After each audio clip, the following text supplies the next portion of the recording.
All right. And I am live. Hello, everybody. Hey, hey. If you're here, if you're not here, if you watch on the replay, how are you? And have a good day. um, so yes, we have a fancy here, Hey, guys. and she's gonna go over just a couple of or whatever comes up. We're gonna kind of just be all over the place. This will be a spastic stream. Sure. Well, I Yes. wanted I wanted to start off because apparently, I'm still being addressed across other channels. So I wanted to come on and talk a little bit about that for a moment and how the doxing, the harassing, all of that kind of got started and why it's such a big platform for me to speak about. It's not just about the fact that I Yeah. want people to hear my story. This is something that is taking over social media that I'm very Hey, concerned Dee. about. And it's something that's, Uh-huh. causing creators to lose money, to have, their other creators going real life on them. There's all these things, and I just Hmm. think I don't think the platforms are doing enough to protect people.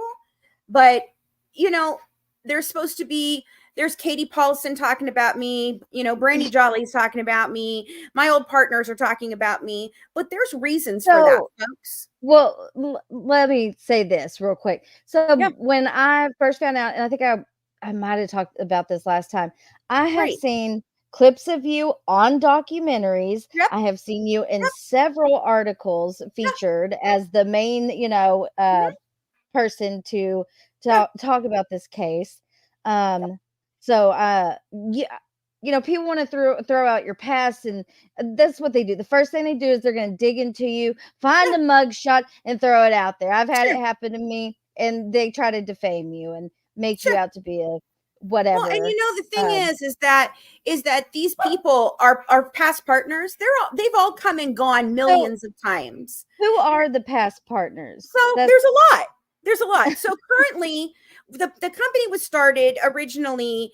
Magic Entertainment was started by me and my best friend from a childhood, who I'm not going to name her name, and Tori and my daughter. Okay, Tori Johnson and my daughter. Rowdy, please. I'm sorry, my dog is going crazy. okay. Sorry. Hey, come here. Come here. You just come here. Calm down. No, no. Oh, I gotta mute. I'm so sorry. Fluffer. I bet it's Fluffer.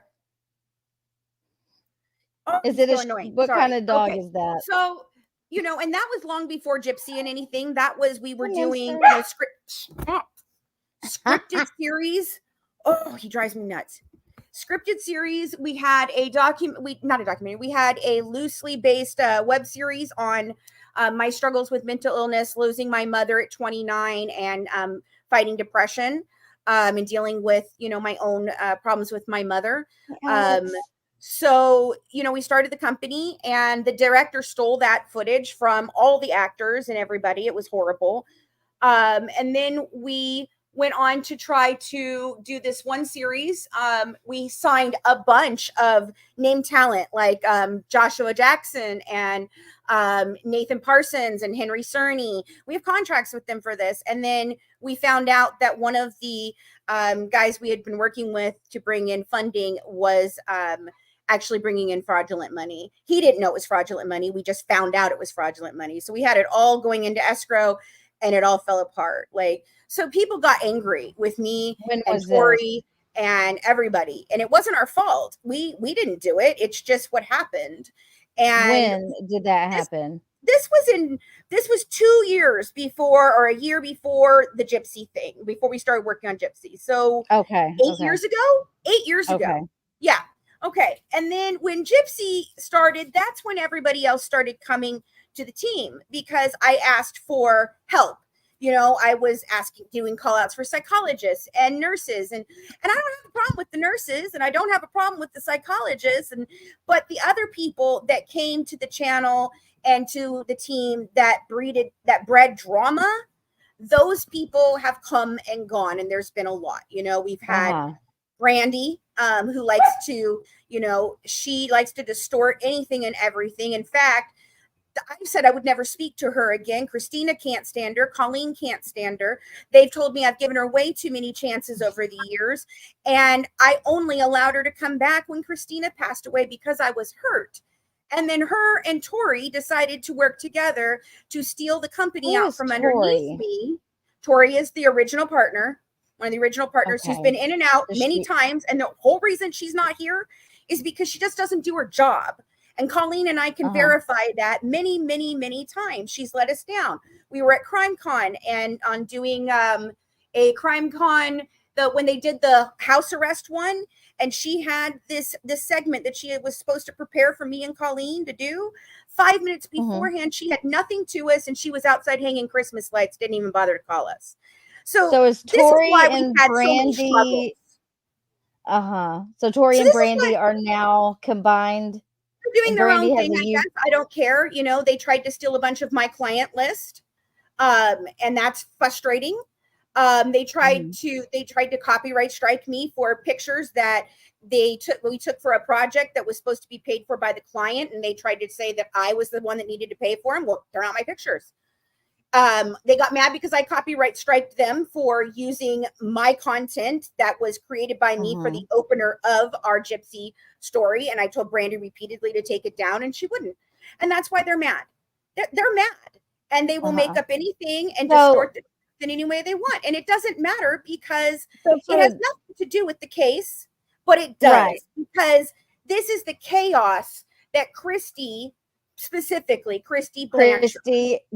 which is Gypsy's stepmother, to create a distraction around the Gypsy Rose Blanchard case, to keep us from finding all of the evidence. What you're saying, because a lot of people are lost, right? They're lost. I'm sure. Right. So what you're saying is so this Brandy person, for the people that don't know, she has a channel. I'm not going to put it in here, but she has a channel. And she does content about you. I started for her, by the way. Where she's slandering you pretty much now. Yeah. And then you got Katie Joy without a crystal ball, who's all up in Brandy is the person who interviewed me. Brandy is the person who interviewed Katie Paul with me. So she knows exactly what happened in that situation. And now she's over there calling Katie Paul and saying, hey, don't work with her anymore. I'll give you some tea on her. They all just want to ride the coattails that I have freaking created. This is my company. Right. I'm the one who put the work in. Colleen put the work in. Sarah put the work in. Christina put the work in. They did not. And so they want to be butthurt about it. Well, you know what? You ask what day and verse and chapter that I became a villain in their story, because one day I was their friends and I was good to them too. But this was all Brandy, a distraction. You better explain yourself, ma'am. Yes, it's all a distraction to keep from the truth of the case. From the truth. And what is your... And that's the thing I feel... I have to say, I feel that Christy and Gypsy and them did this. And I don't harbor anger towards the players that were manipulated by them, because we all acted poorly because we were being manipulated by master manipulators. You know, even which is from the running theme. Bars. Yes, which is the running theme in this entire case and the drama surrounding it. Yes. A lot of deception, a lot of lies, a lot of and that's the thing. They can make all the claims they want, but I'm the only one that has all the information. That's it.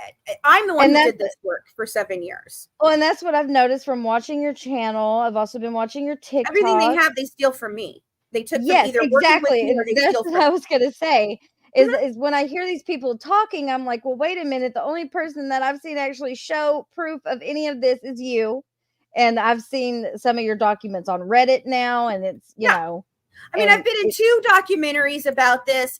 The 2 documentaries, you know, one of them is at the beginning of the journey when we were still believing all of, you know, Christy and Gypsy Rose's lies. And then we started getting evidence, you know, and we started asking questions. But I've been in In Touch magazine. I did an 8-part series with Debunking the Act. Now, some of that's inaccurate, and I will go over it again when we get to it, because at the time it was the things that I believed, you know, without having all the evidence. What I did was the things I did debunk, I'm 90% certain they are still debunked. You know what I mean? But Right. some things we got a little more evidence over 7 years, and we've changed our process. Hmm. So, we started off on this case coming to Gypsy with a completely, honest heart and wanting to help and bring awareness to this. And quickly we learned that it wasn't what we thought they were. The evidence didn't lie. Right. And everyone else does in this case. It's just, and it's sad because there's no winners, there's no losers. It's just nobody wins in this case. There's all perpetrators, they're all Hmm. victims. It's horrible. It's horrible. So let's start with Yeah. what turned for you, which from what I understand was when you watched the interrogation video. What did Yeah. you believe up to the interrogation video? So until the interrogation video, I kind of made excuses for Gypsy just like everyone else does. We all do. Okay. And it's, you ignore the red flags because you feel bad. You identify with her story because we all have trauma. We all have abuse in our past, whether we talk about it or deal with it or not, we can project that onto her. So I had seen red flags, but I think I was looking for that moment in the video. I knew she told lies, and that was expected. That's Right. all she's been taught to do. So we'd seen the Mommy Dead Dearest clips. I was working with A&E on another special, and then when theirs came out, the first one they did was the one with Nicholas, and I saw different clips in there, and I was like, oh, those are different. So I went to them and I asked them, because I'd been asking for this for 3 years. I'd been told it'd been lost, HBO stole it, Aaron could get in trouble if I asked for it, which is Aaron Lee Carr, the director or the producer for Mommy Dead and Dearest. Oh, Greene County doesn't have it. I mean, it went on and on and on. Well, the producer came back to me and she said, oh, we have the whole one. We got it from Wisconsin. And I never thought of putting a FOIA request into Wisconsin. Mm-hmm. So she gave it to me. So I sat down and I put it in. And when I tell you, I sat on the edge of my chair for 4 hours crying because she never gave it up. I was looking for the moment that she said, my mom did this. My mom hurt me. My mom has been abusing me. And it never came. Never. It never came. The closest we got was she talked a little bit about the fact that when they would go to the hospital, then she'd get to go to trips, but that wasn't with the detective. Right. That was with the guard standing outside of just trying to get on her side, and be relatable to.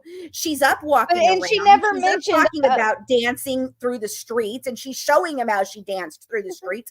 Mind you, this is a trip that she's getting through Make-A-Wish. It's exactly, so and that's she left that detail out when she was trying. She leaves that detail out, telling these stories of how she went to Disney and she met the cast. He comes in, and the very first story that she tells hit me like a ton of bricks. Yeah. Okay, because she tells that very in her squeaky and she doesn't miss a beat with it. Okay, so he asks her how old she is, and she goes, she lied. And meanwhile, she knows why she's there. She's killed her mama.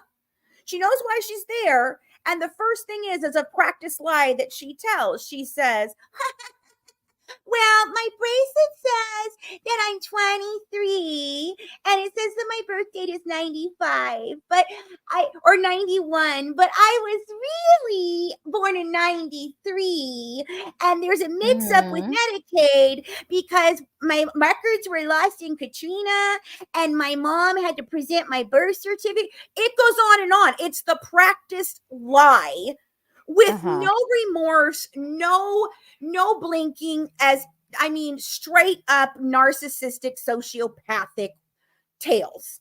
And Gypsy admits that she was taught to lie without feeling guilty, with no remorse, no guilt, no anything. No conscience. She was taught to steal. She was she stole. We read that. Did you guys, if you guys haven't heard in her own words, there's brand new stuff coming out because Nick is petitioning for a new trial. And so we've had a lot of evidence that we could not get, even though we had put in the FOIA request and we worked directly with them. We had a lot more than what the public had. Like, I have all of her medical records, you know, I was able to get those because she signed for them. We have the discovery file, we have emails from inside the prison, but what's coming out now are the things that have been suppressed because of Nick's new trial. So one of those is Okay. there's a couple of videos that are coming out. The one that I posted? Yes, What okay, can but you tell me where, like, where is what? that? What is that? Who is That is a character that she plays which one? that's Demona. And that's one that I had Demona. forgotten about, okay? Because she's not mentioned very often. She does mention her at trial, in the trial, because Okay. here's a new tidbit that you guys don't know. A lot of people think she testified for the prosecution. She did not. She testified for the defense, but she didn't do him any favors. She did that to solidify him being thrown under the bus and him going down as a patsy. I am Uh-huh. 100% certain she did not want him to ever get a chance to be able to get out and tell his story of what really happened. And that boy loves her. I don't know if we'll ever hear his actual truth on it. And that's like, I wanted to touch on But that. the Like, videos are disgusting. And I oh read, yeah. so we have that video that's been circulating. There's Mhm. another video that she walks down the hallway and she has the knife in her hand and she stabs over the bed, Yes. showing him Yes. exactly. Okay. There's a third video no one's seen yet, which I have the Is that transcripts her in the black jacket? That that I one? read Okay, the other because that's night. in the documents. I'm gonna go through the documents later That on. I read the other night, and it's Yes. scary. It talks about all the criminal activity that she wants to do. And let me tell you, I've had that for 7 years. I just looked at it, highlighted it, and set it aside because it just didn't Mhm. fit what I was looking at, you know, and I just ignored it.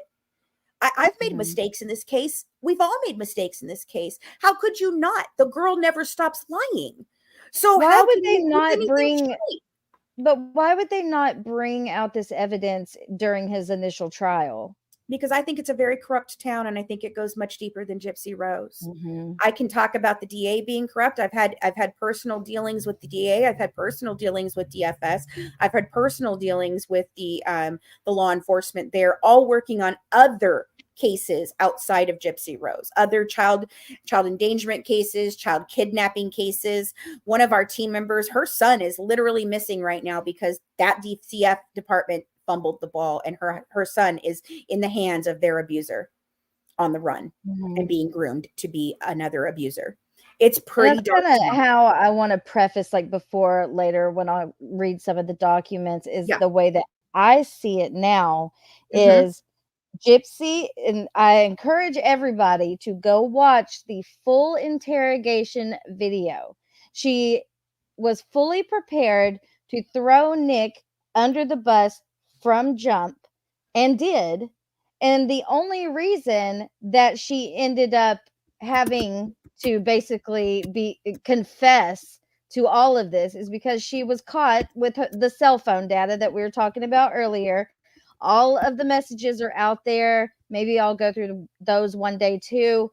But once she was in a corner where she wasn't able to lie anymore, I feel like they used the Munchausen by proxy Absolutely. defense No. to make her look like this sweet, innocent, abused Mhm. child who just fell into the hands of this evil Mhm. guy. Mhm. And Mhm. she's the ultimate victim in all of this, when Her attorney it her is attorney was a not genius.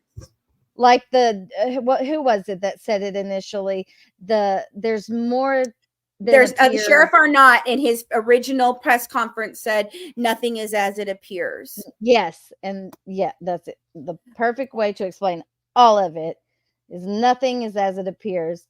And Gypsy Rose got out, and she was an instant one, celebrity, or Right. Well, something to that yeah. effect. And now the tides are turning as Well, more time has gone on. if you've been listening to the content we've been dropping lately, because we've sat on a lot of this for 7 years. They've suppressed it. They've tried to silence us. They have doxed us, harassed us. They've sent people in to try and dox and harass us. They use internet media. They put false stories out. the thing is these people are never telling the truth. That's the problem, and including and up to the doctors. So if you watch the content we've put out lately, Colleen, our registered, Colleen is a master of nursing education. She came to us as an RN in the very beginning of this. She has touched every medical document that we have. In our podcast, she did extensive explanations of what's actually in the files as being listed as done. However, since all of the actual since no, they're not geniuses. Mike Stanfield, her freaking lawyer, is a state as is one. But to be fair, Gypsy is highly She's a intelligent in my master opinion, manipulator. while Absolutely. Nicholas is on the same level as a 10-year-old. Yes, he's got a 77. His IQ is 77. Now there is some discrepancies between the two different experts, the defense and the prosecution, and we're going to go through some of that. But if you guys look up, Colleen's been going through this. We've been posting our live chats. We've been posting a lot of the evidence that people haven't seen and our analysis. No one else has the medical records like we do. And Colleen, are you going to put those out soon? We're working on it. Yes. Yep. We're working on it. We started discussing more. Yeah. Okay. I was, I've listened to several things today. Sure. Honestly, every day.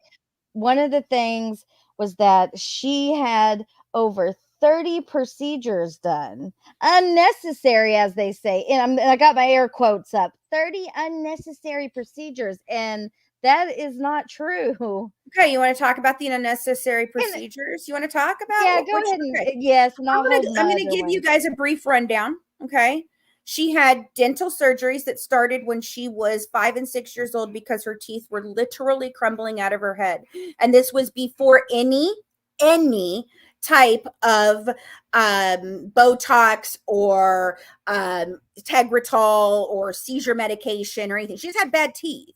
So they were doing Botox in her salivary glands. There's a reduction of the salivary glands at some point, but not a removal. Okay. Okay. There was the feeding tube placed. Now, listen though, guys, we have absolute no proof that the feeding tube at the time of placement was or was not necessary, because we don't have that one record. All the other records we have, except for 2 different doctors, there's the local doctor in Louisiana who is the family doctor, and I have heard from the rest of the family that's a quack, and Christy would not go and get those documents for us no matter how many times she said she was going to. There was always an excuse why she wouldn't go. So I don't have those documents. And the doctor that went from went from Louisiana to Missouri, Dr. B, who they followed to Missouri, we have his Missouri records, but we don't have his Louisiana records. And wouldn't he know that those weren't lost? And wouldn't he know how old she exactly is? His are the worst files ever. So we can't even say that all the things that are in the files actually happen. We believe there's a lot of medical fraud going on. People may not know this either. The Dr. B you refer to, I don't know if I'm allowed to say his name or not, but I have the articles and everything that he had wrote in what was it? Children's Mercy Hospital. And so he facilitated the flight, right? To Missouri. Oh, he's facilitated all of it, guys. It's so strange to me. Yeah. That part is so weird to me. Has he ever spoken out? No, but I have all of his records, and we're going to, those are the ones we're looking at the most. Him and Dr. Steele. Dr. Steele who was on the Lifetime show. I did a video the other day showing that what he claims he called into CPS and how that went down and all of that is not this true story, according to the police reports and the CPS workers reports from the time that they called it in. She was an adult when they called that in. They called it in on Munchausen by proxy, not a kidnapping charge. It literally states in there that they did not substantiate any of the documents and close the case. She was standing right there with 2 police officers investigating medical child abuse and a social worker over the age of 18. She could have walked out the door with them right there. Nobody would have had to die. She was standing right there. She had the support of her doctor saying that he didn't think that she was being medically abused, that he didn't think some of these things were necessary. He couldn't figure out why she couldn't walk. She had it right there. And that was in 2009. And this is Dr. Beckerman. There's Dr. Who you're talking about. I'm And talking about Dr. Beckerman. He's the one who moved from Louisiana to Missouri, and he's the exactly, one I yes. think that is the most Who culpable. said that he had been treating her since she Four, was four, 4. and his files Mhm. are always wrong. He freaking writes in one page. He'll write she's 13. The birth date will say she's 15. He'll write in another one that she's 12, and it's just paragraphs down. Like, it makes no sense. I don't Uh-huh. understand it, and that's why. So the dental things, we obviously know those happened, but we don't know that they were medically not necessary. It's not that she gave her sugar and she didn't forget, Mhm. and then she ripped her teeth out. That's not how that happened. What I can think Um, of off the top of my head was, the eye teeth, the surgeries. eyes, which Yes, the eyes definitely needed. needed She corrective had ear surgery, and it's this tubes. kind of corrective surgery that would need to be done over and over and over again to continue to maintain the level of where your eyesight is. Right. So yes, that was done over and over. It's a corrective and a recorrective surgery over and over again. The Then tubes in um her ear ear, tubes. Yes, the the ear feeding tubes. tube, the That's muscle common. biopsy. Now, the muscle That biopsy, listen, that muscle biopsy is key here. Okay. The muscle biopsy is the very last thing that was done before Katrina hit and they flee okay, to okay. Missouri. Okay. That muscle biopsy comes back as Gypsy does Negative. not have muscular dystrophy. They cannot understand why she cannot walk. And it is written in bold letters in that document. Gypsy Rose does not have muscular dystrophy. Not like, oh, the test came back. It was written big. Like, this was, hey, this is something going on. And Dr. Steele, her doctor the other doctor in Missouri, requested those files, and he had those files in his files. That's how I have them. They were in his files. So So they were she had requested. more than one doctor in Missouri Yeah, at no, Children's no, yes, Mercy. in Missouri. Oh God, she had tons of doctors in Missouri, but she wasn't doctor So, shopping. okay, because she was when she was able to get to Missouri, she got to write a new narrative because, Yep, everything was washed away in Katrina. right. But So he I requested them. see, He got them, and he was right. told she didn't have muscular dystrophy. I think the gig was up in Louisiana, and they were coming for her, and she fled to That's Missouri what it and seems asked like. Dr. Beckerman, "Hey, I need to come. I don't know what to do," because he was still seeing her at that time. He was still practicing in Louisiana. That's the very pivotal point in all of this is when Yep. they And so made the they move had to that Missouri. document. And she was able to change her age, change her birth certificate, change their name, and Change their add an name. E to the end of it. There's different Medicaid FIDC numbers in there. It's crazy, guys, and there's no way that people didn't know with inside the medical system. There's just not. I'm sorry. There's a lot of That's fraud why it blows my mind because, like, because I'm now reading. I can't I even determine whether these surgeries and these things all actually happened or they were just billed Mhm. because a lot of it's So outpatient treatment, Botox. Okay, she didn't have to go and get that if they didn't, that's an inpatient treatment. They can just bill it. mhm. So, And okay, so in, like, They were digital records by this time. Yes. I found an article that is what year is this? Hold on, I have it pulled up. This is before they moved. And when they talk about Gypsy in these articles, it's very let me just read some of it. Gypsy Rose Petrie Blanchard has been through more difficulties. This when she was allegedly 8 years old. Hmm. Her 8 years than most people in a lifetime. But she Yeah. maintains her smile through it all. And then it goes on to say, I've been very lucky. Sorry, my computer's messing up. I have been very lucky, said her mother, Claudinia Dino Petrie Blanchard of Check Bay. She is such a good child. She never once complained. Gypsy has a lot she could complain about, suffering from poor physical and mental development. She is both vision and hearing impaired. She can no Right. longer walk, is fed through a feeding tube, and has some brain damage from seizures. Like, it's always very It, blanketed. And this is very common for medical child abuse, okay? What's different in these files is the fact that we can prove that lots of this was medically necessary, and the rest of it, she wasn't taking the medications. Like most medications, you know, MBP moms or medical child abuse moms, they're giving them the medications to create these types of symptoms. She wasn't doing that. The levels were not, the tox screens and the blood levels of medicine in her system was never right. They were always wrong. When she was arrested, she only took her Xanax, not her Xanax, her mother's Xanax, and her mother's pain pills with her. She was not arrested with any other medications that she thought that she might no seizure medication. And all the medications all the medications in the cabinet were closed boxes, over-the-counter medications, asthma medications, and sleepy baby, which is cough medication. We have all the pharmacy records. Like literally, she wasn't taking the medications. I would love to see those. She was not taking the medications. There were no withdrawals. She has no long-term effects from any of them, other than the lazy eye and her dental things. But those are legitimate things that she needed done. It's just a story, guys. She was apparently like Dee Dee was so good that she was able to just tell these people. But it's not just Gypsy. That's what I'm telling you. It's not just Gypsy. It's not just Dee Dee. This entire family. Now I'm generalizing, okay?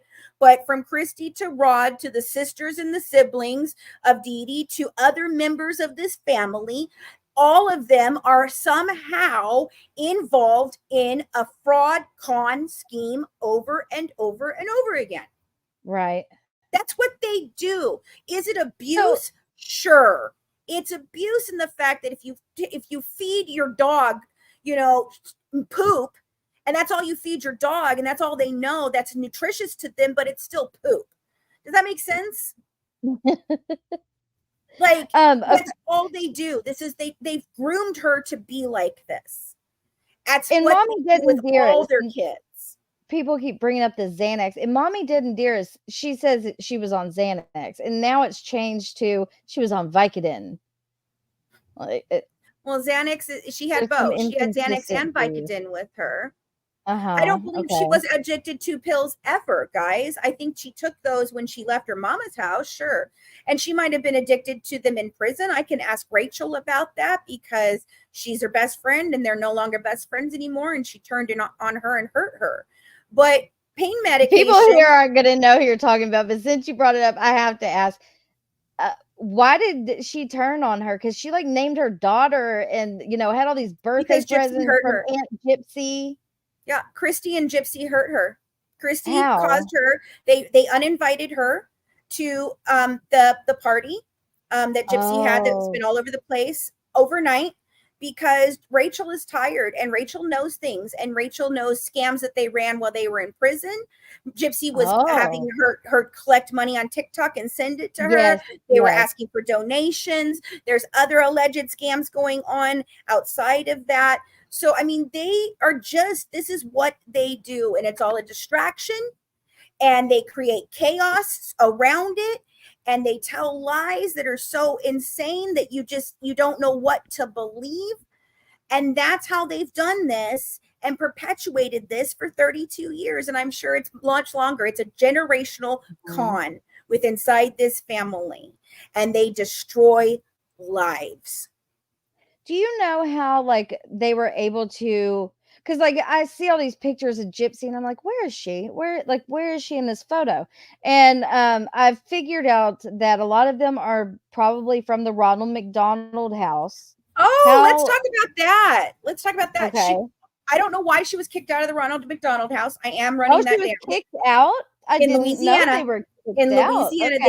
they were kicked out of the Ronald McDonald House. And then I have a friend who is a close member of the family, but they're removed, you know, they're close, her husband is, but they don't associate with the family anymore because they don't want to be involved in the family's scams and things. And she was telling me that she actually was following Gypsy's page with Gypsy and Dee Dee, the page, and had no idea that was her husband's cousin or however they're related. It's so convoluted. It's a very convoluted family. She didn't even know. And she was showing him this, and he goes, hey, you know, that's my cousin Gypsy, right? And she's like, no.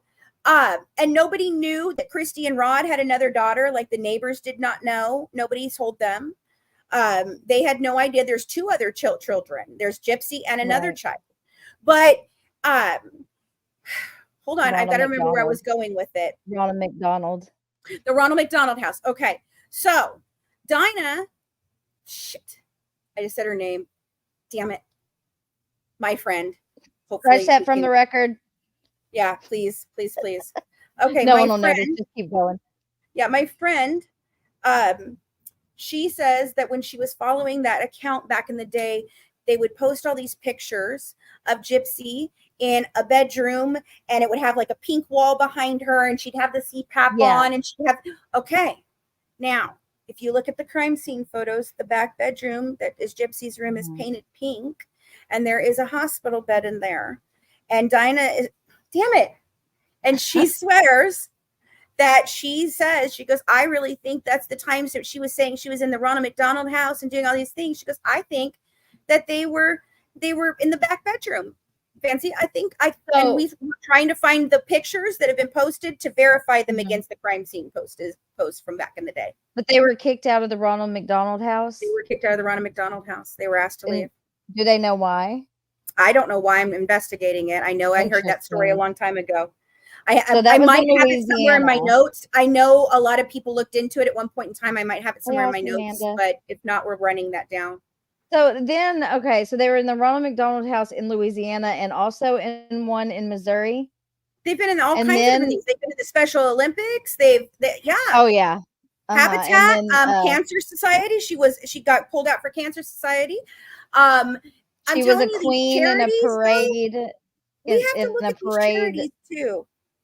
You have to look at these charities. That's what blows my mind. It's like, what, you can just, how does that work? You tell the charity, hey, my daughter's disabled and we would love a Disney trip. Well, Habitat. She was also on a lot of websites. Like, she was on their Dr. Facebook. Dr. Beckerman helped her get the Habitat house, along with a family down in Louisiana that helped her. That honestly, they accused her of trying to poison their mother and credit card fraud, but they're still trying to help Gypsy get a house.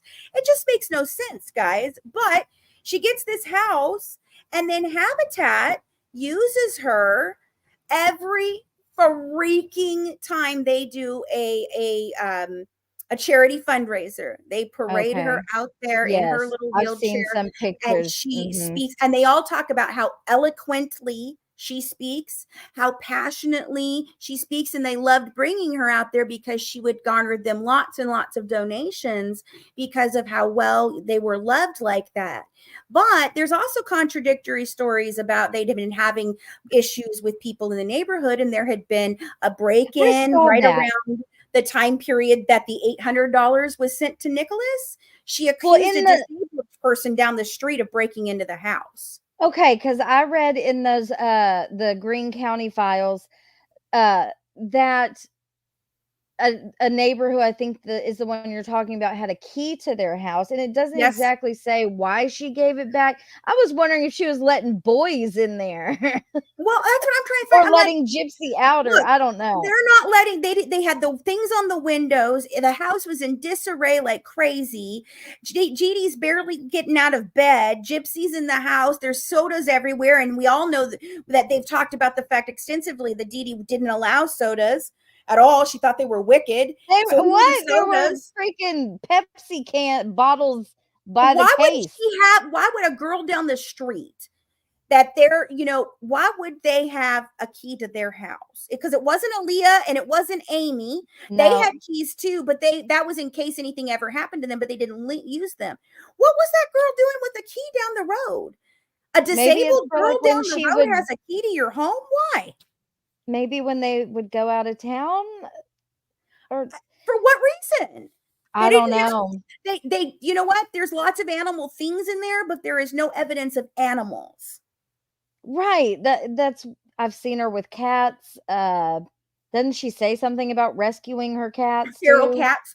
That's one of the reasons why the Mhm. CPAP machine wasn't working, was because she had been staying up all night with feral cats, feeding them, hand feeding them. And so she couldn't use her CPAP. And that's why the CPAP wasn't used that night and all the other What? nights. Oh, but Um, then the CPAP was also lost that month too, down in Disneyland when they were at Disneyland. Or did they leave it in the hotel oh, in another really? trip? It just goes on and on and on. Why are there pictures of her with?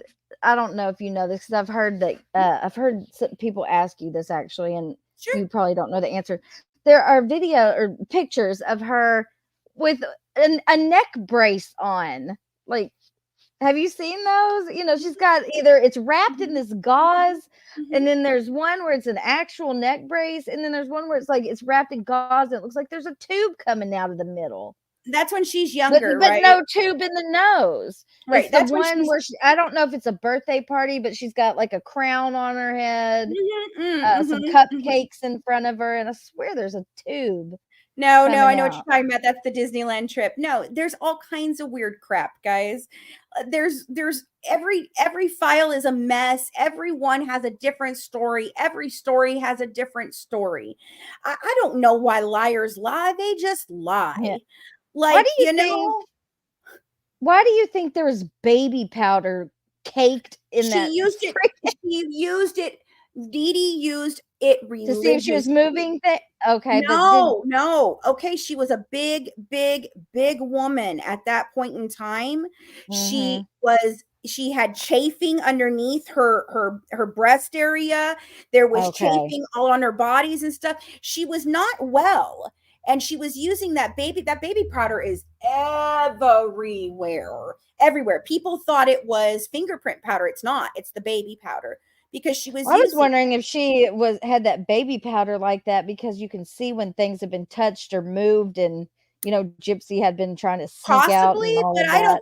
I don't think so, and not at that time, I don't think so. Yeah. Possibly, maybe a long time ago, She but just no. loves the baby powder and She really Pepsi. it was all over her body too.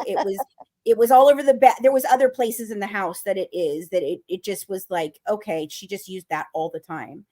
Yeah, so it's your Possibly bestie if you're sour a bigger girl. lady. Exactly.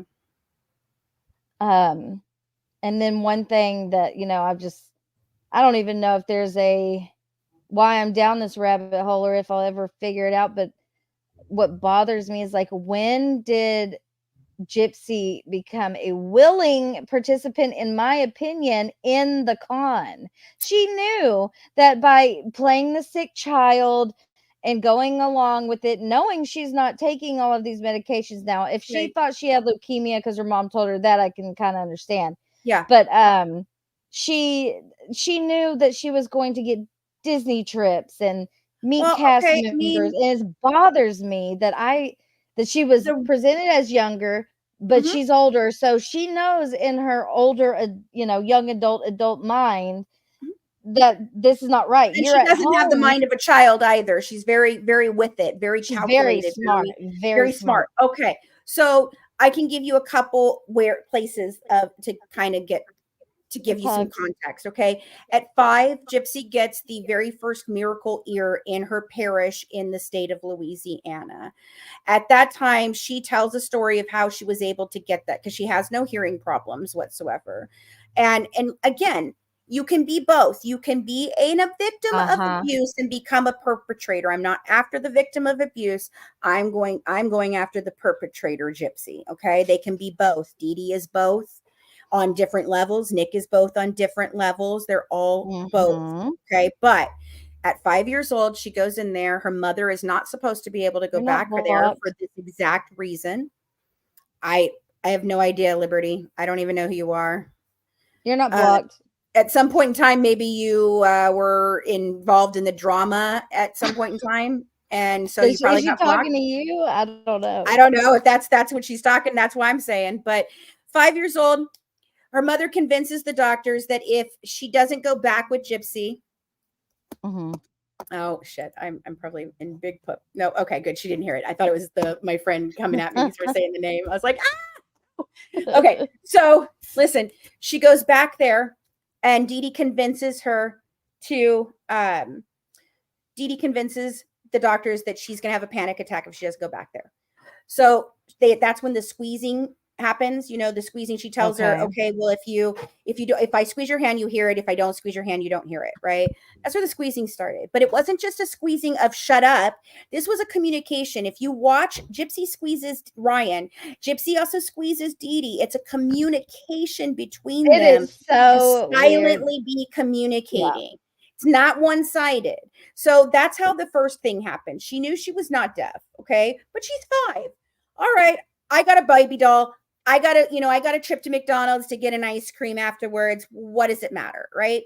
So a little bit later, there is around 7 or 8 years old, and Colleen has covered this one, that Gypsy is said that she is pooling saliva in her mouth and holding it there to give the appearance of heavy salivation, and that it is literally said in that file at that point that they think that Gypsy herself is malingering. Now, of course, that's mom telling her to do it, okay?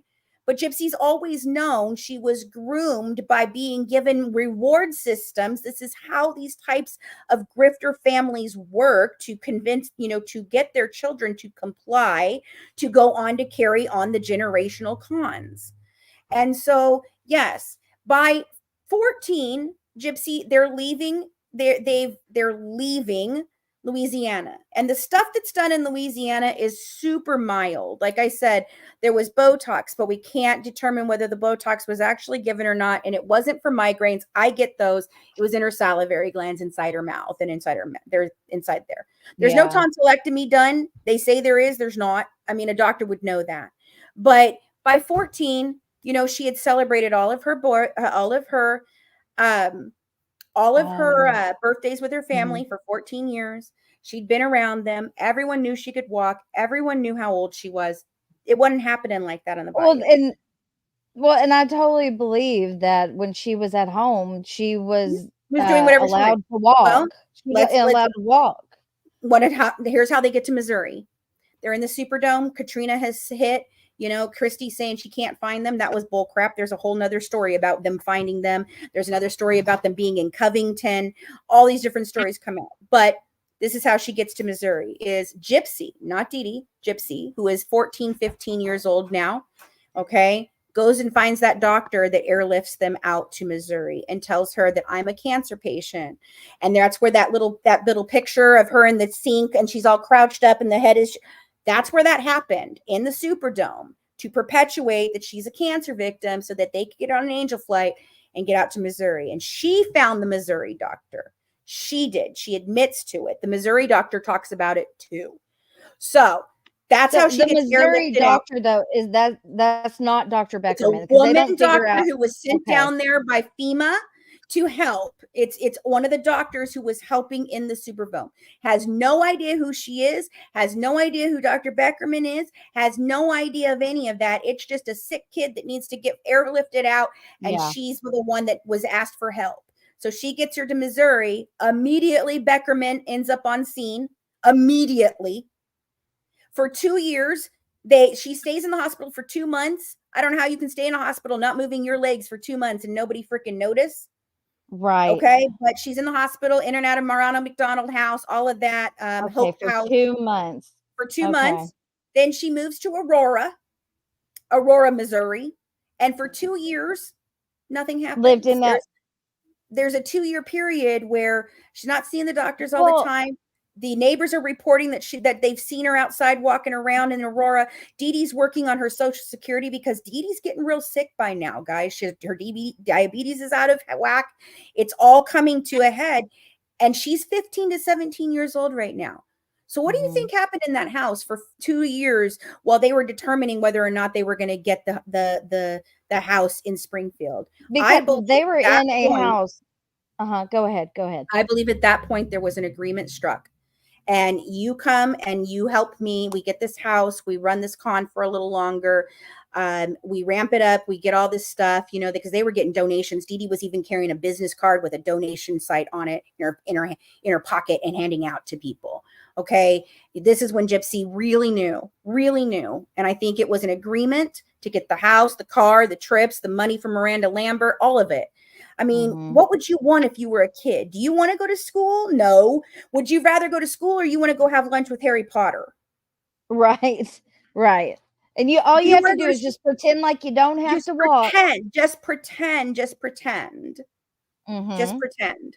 It was all pretend. And we have been going over all of this. Like, I know it's a lot to take in a talk like this. So you have to start with just little pieces of this. And what I tell you is everything that you've ever seen, heard, or believe about this case, throw it out, start over, and start with Yes. just the evidence that we give you.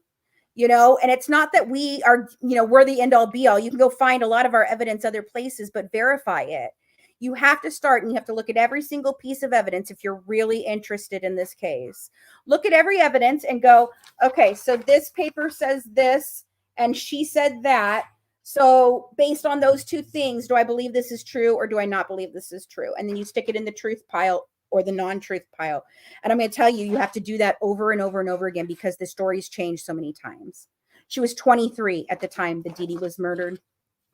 I'm gonna pull 23. up a couple of And at 18, CPS and the police were there on a welfare check called in by Dr. Steele, investigating medical child abuse and fraud and all of that. And she could have walked right out the door, and nobody would have been going to prison, and nobody would be dead except for Dee Dee. Dee Dee would have gone to prison instead of being dead, and Nicholas wouldn't be doing life, and she wouldn't have had to go to jail, because she could have done it right there. I mean, she could have easily made that happen. do But you but think there was that more. There's more Gypsy to the story than anyone knows. I think there's way more, yeah. and Do you that's why think she Gypsy groomed Nick? absolutely. Uh-huh. I do And too. I think there's more to it. I think there's more to it. I think there's other people that were involved. I think she was still seeing Dan. She asked to go and have, relations with him on the same day that her mom was unalived. There's a dual. Oh, There's the dual really? tracks. Yeah, yeah. There's the. She Yeah, asked the Nick in text tracks and messages, could she go have uh-huh. sex with him? Meet Oh him my at a coffee god. shop. Yeah, but she's running away with the love of her life, She's a guys. little nympho. She's a little Yeah, freak. absolutely I'm is. She just got in trouble saying. in. She got in And the trouble tea in is fire. She I got in trouble in prison cannot. many times, in jail for it too. Oh, really? See, I would love to get those documents, the jail files, Well, you what have the jail guard that I interviewed, who gives a pretty good account of things.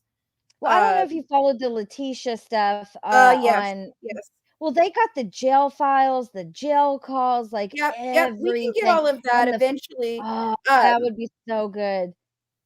yeah. Hold Like on. from Chillicothe. Yeah, no, I'm working on that. I'm working on Chillicothe and Greene County and seeing if we can get those. It just depends. If any of them come up in a trial, for like Nick's new trial, if he gets the new trial, then yes, we definitely can have them. What is She's Gypsy doing wondering something wrong? if you're doing anything now. Well, I'll tell you Yes. what I think she's doing now.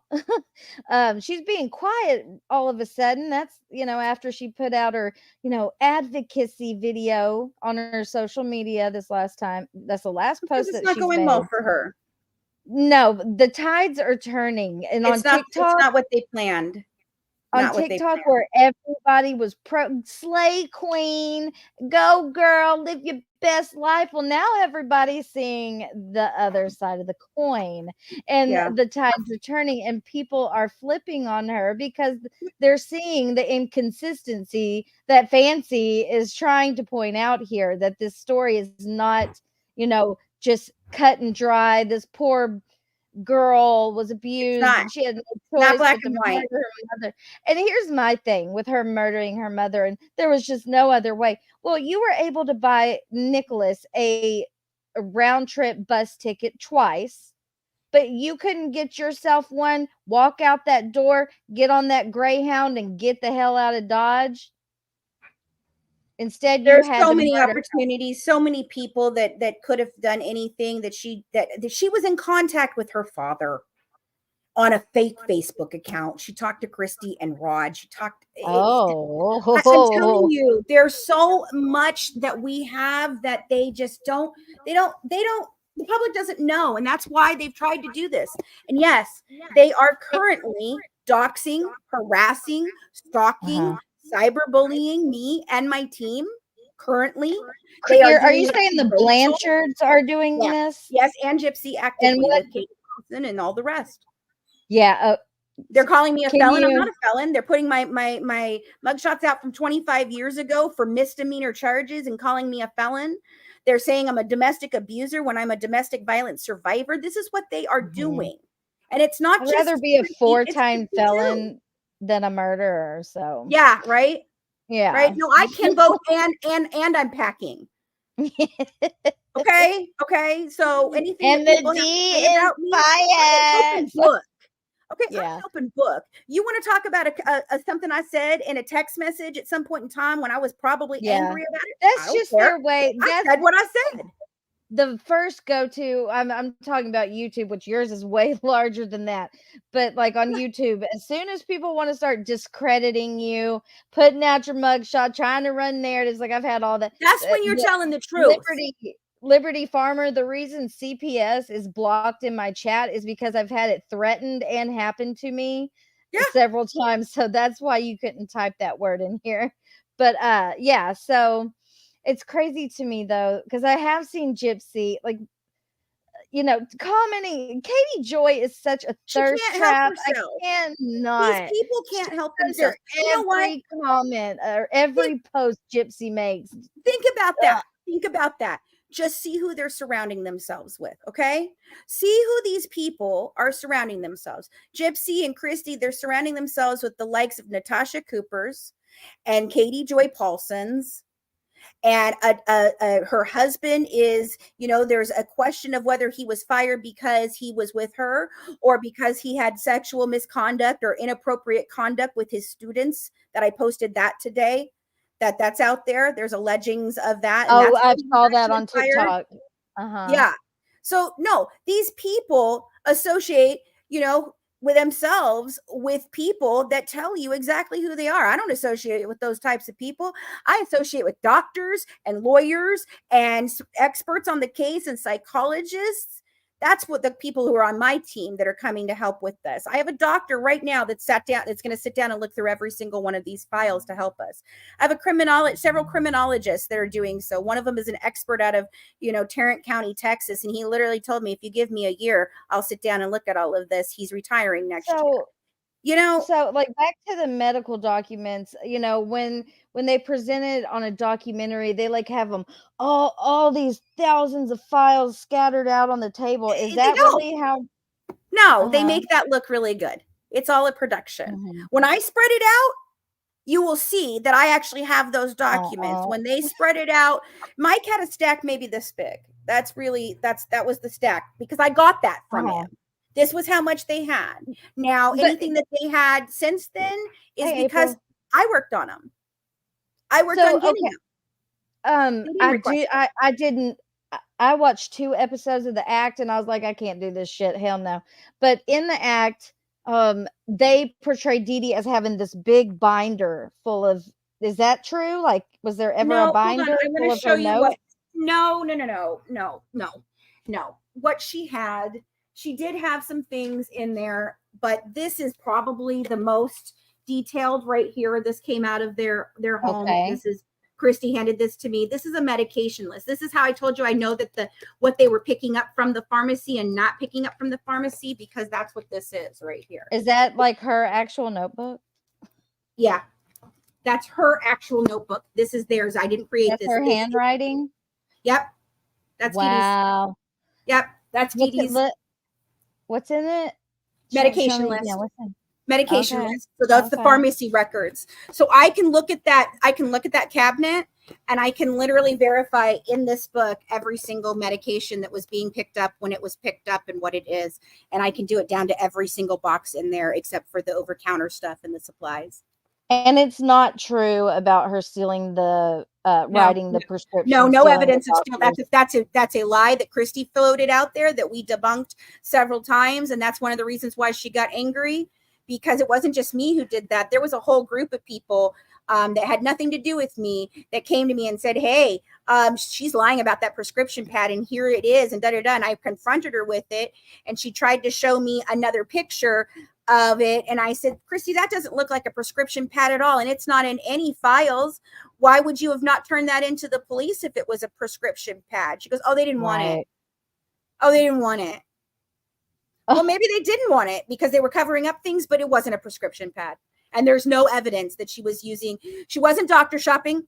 She wasn't using multiple pharmacies. That wasn't happening. She found her doctors that would help her commit fraud, and she committed fraud.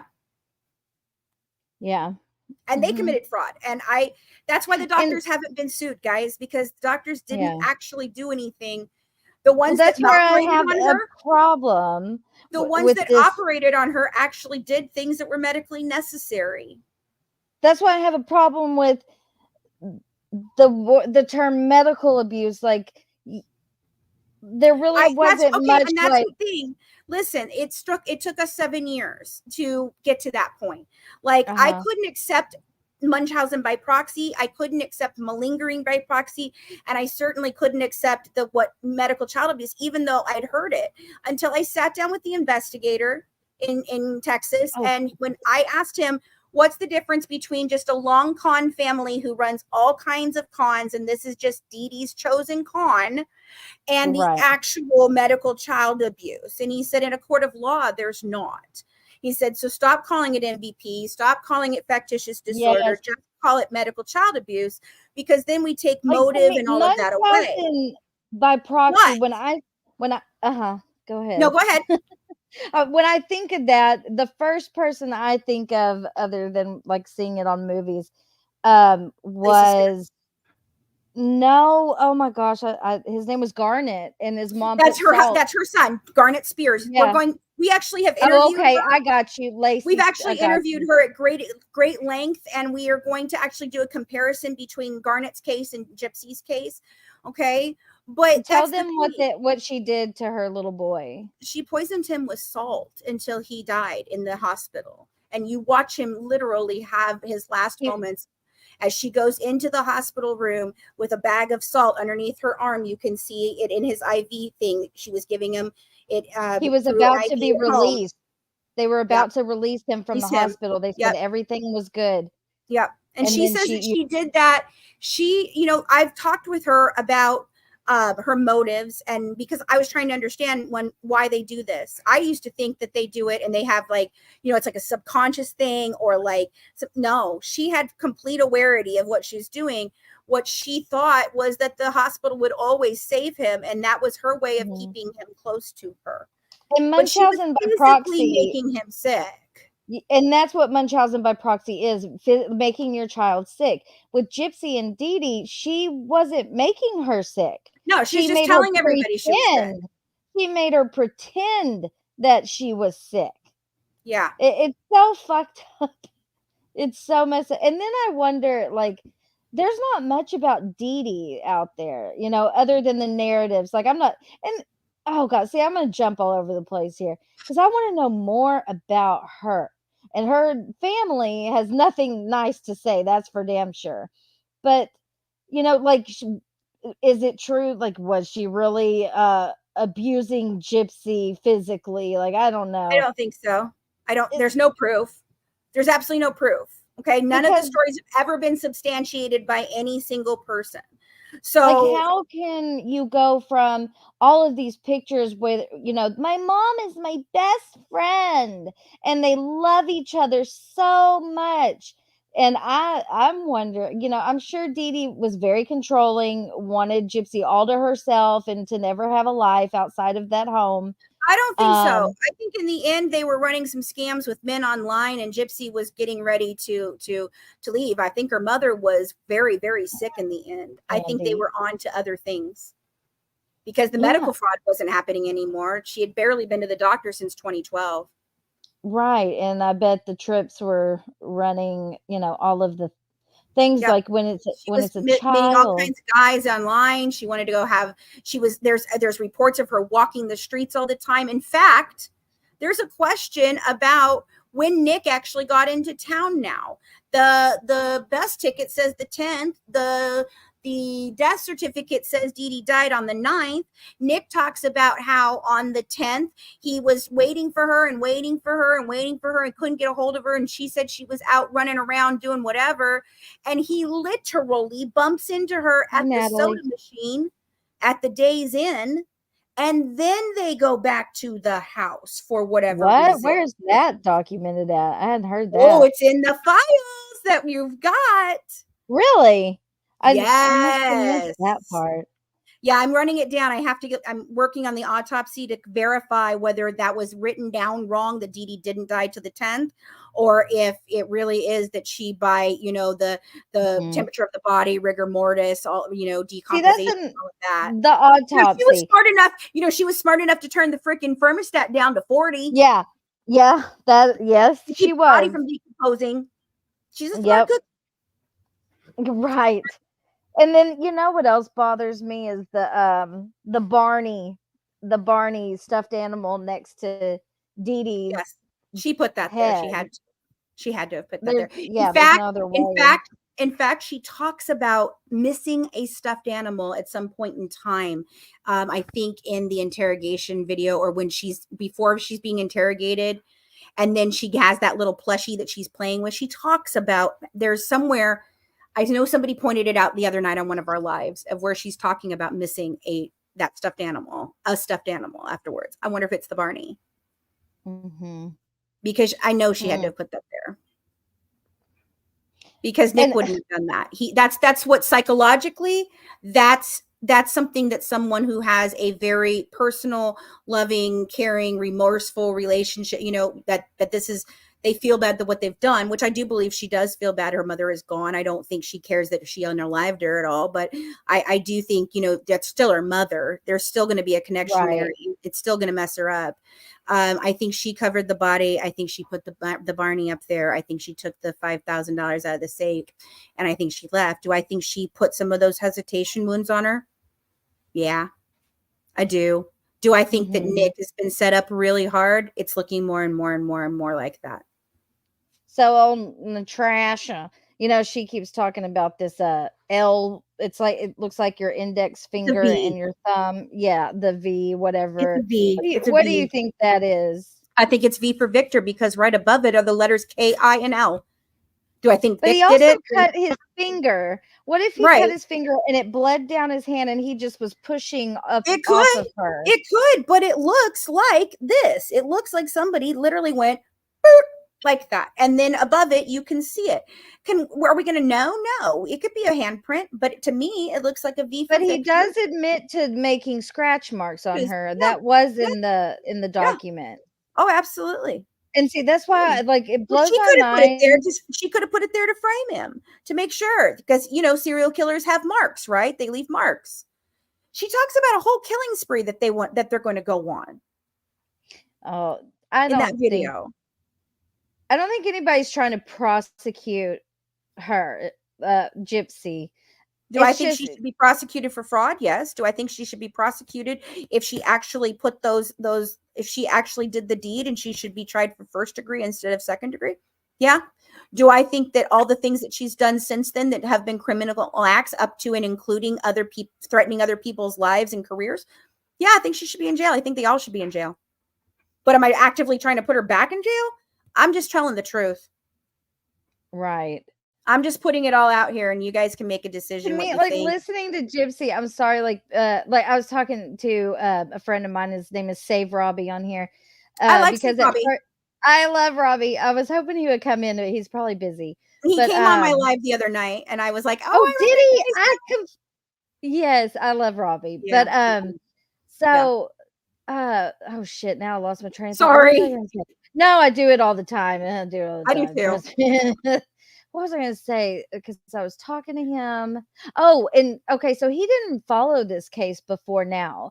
And he was like, I thought Gypsy was so sweet. And, she just needed to come out and live her best life. But now, he's found your channel and all these other things. And I think it's interesting, watching it from someone who came into it late in the game. Yeah. and seeing how they went from liking her and thinking she was so sweet to, Mhm.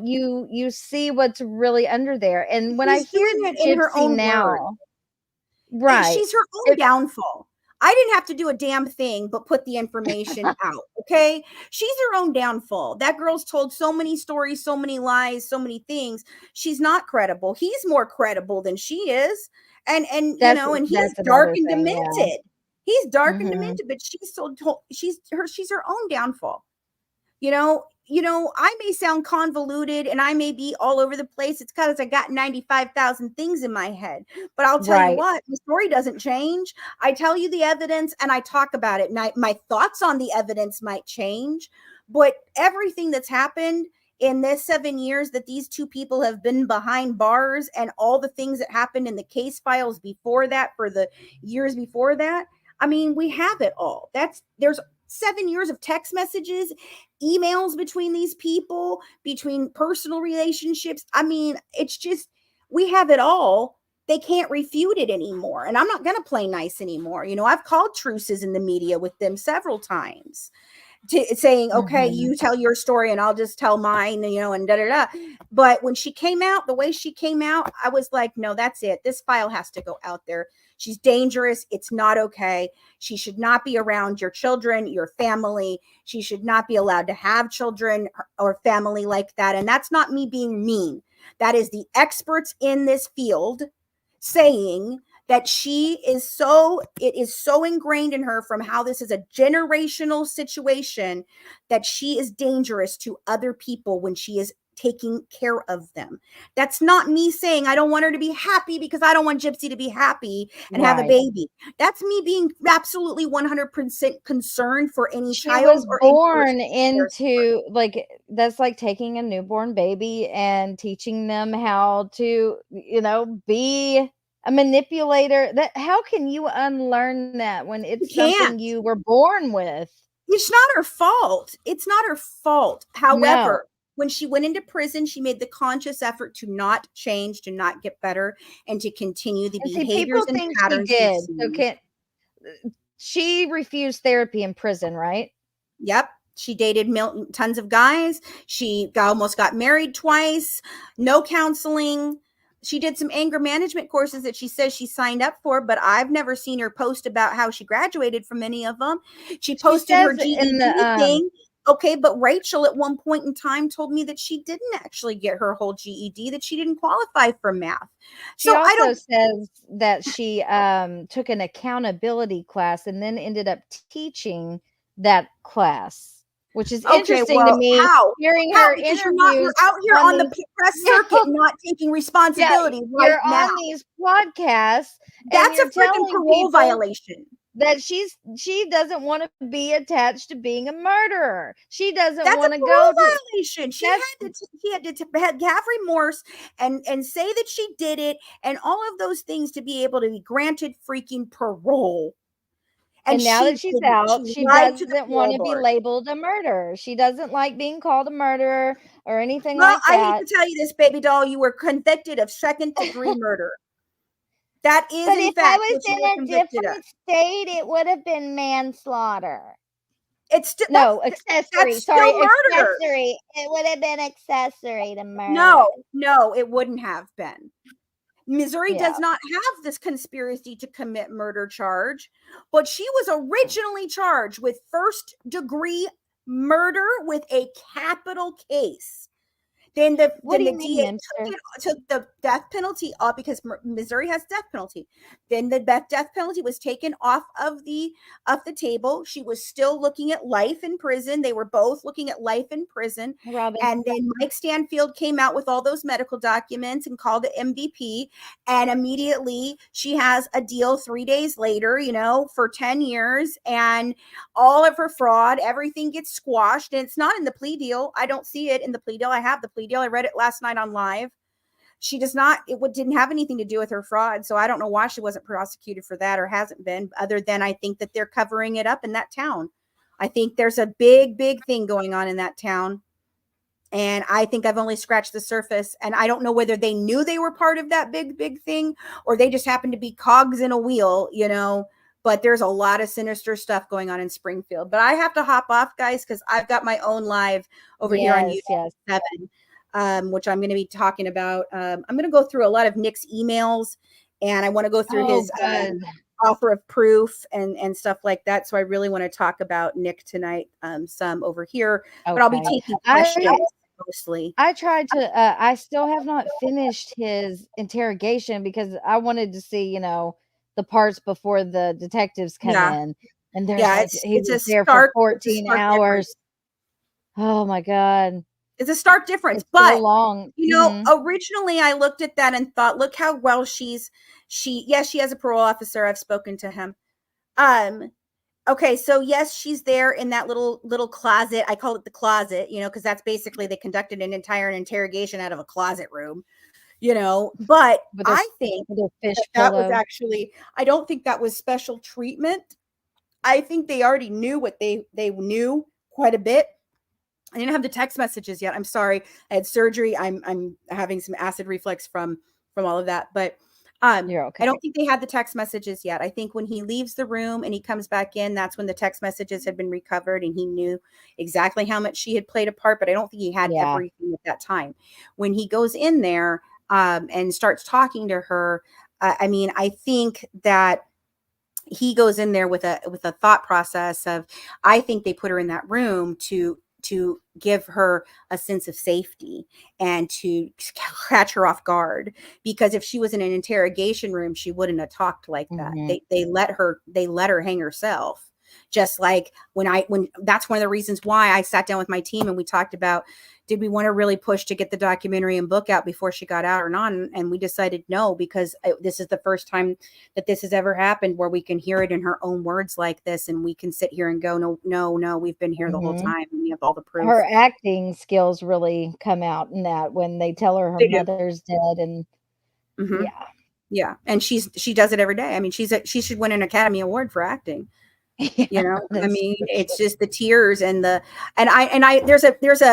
did a hour and a half about the interrogation video over there. There's the whole interrogation is on there.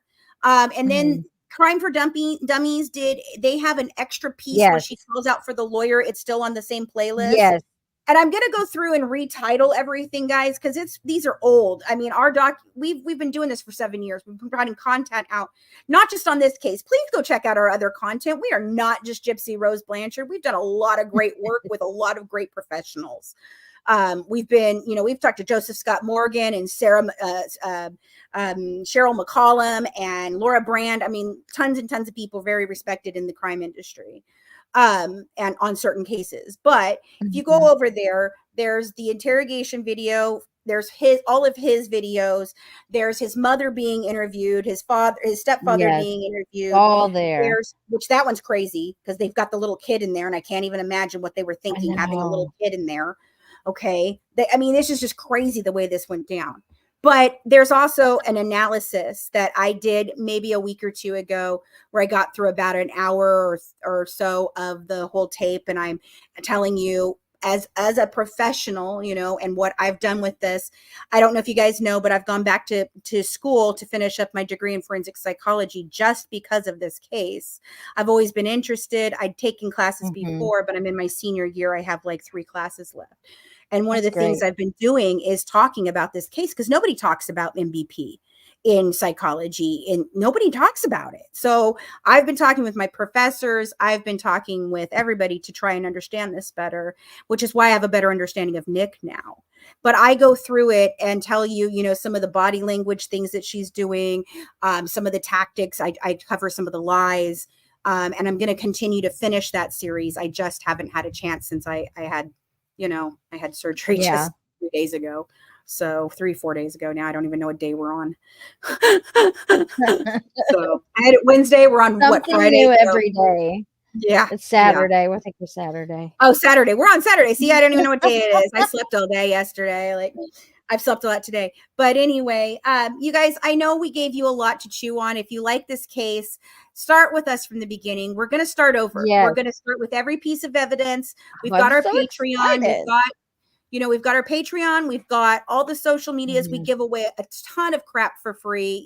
Almost all of our information is out there. We put the documents into Patreon because it's the only way we can protect ourselves. Yes. And we've Yes, done I 7 years joined of your work. Patreon. I was as Thank soon as those you. documents came in, I was like, "Oh, So yes." I'm gonna hop off. Starlight, you All go right. through, you can continue to go through everything.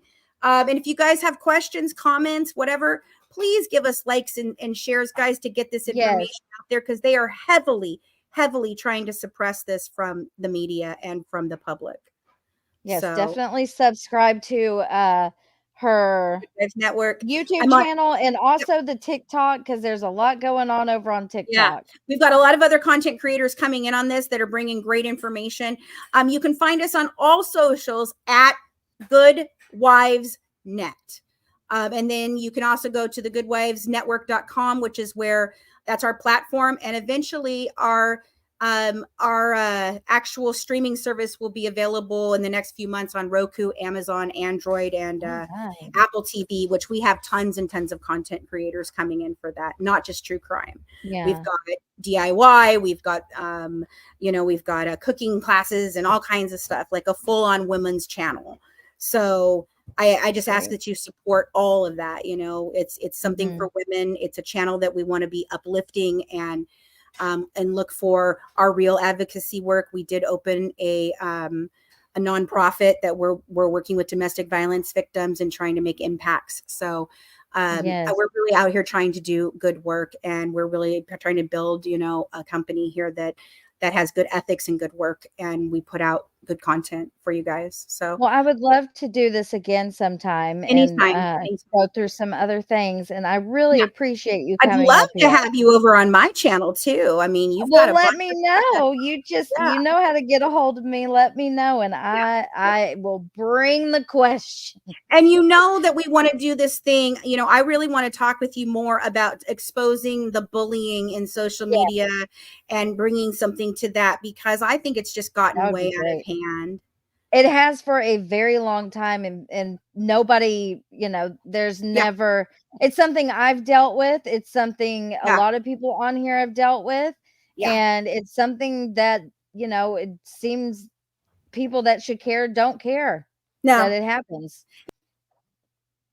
Uh-oh, she fell out. Oh no, Fancy. She's got a live scheduled in about an hour on YouTube. Shit, Alma, we should ask her what her thoughts are on the Menendez brothers. And oh, I hate this. It makes me absolutely sick.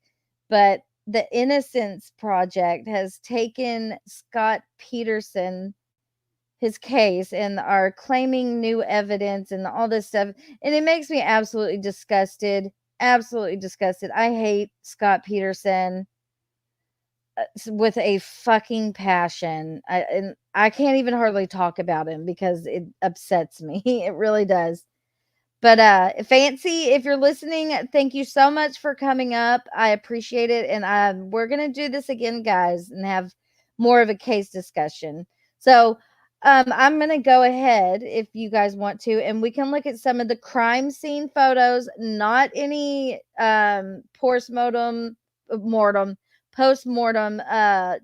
deceased pictures of Dee Dee. I'm not gonna be showing that, obviously. I don't want my channel to get shut down. But we can look at the other pictures, and then I was going to read some of the case files if you're interested in that.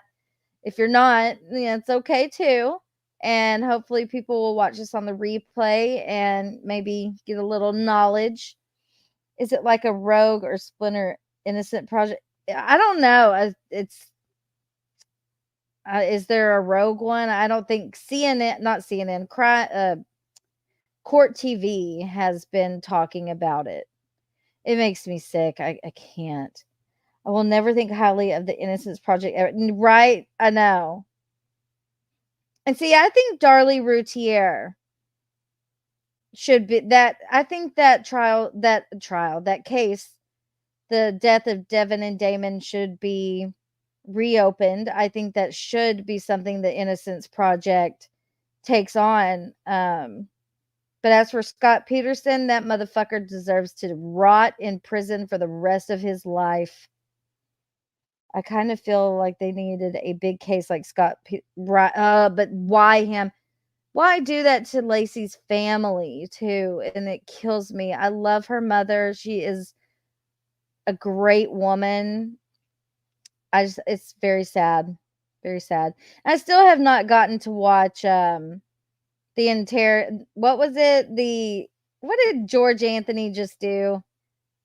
The lie detector test. I haven't watched that yet because I'm afraid to watch it. I don't know. The whole thing. Ugh. Rest in peace, Kaylee.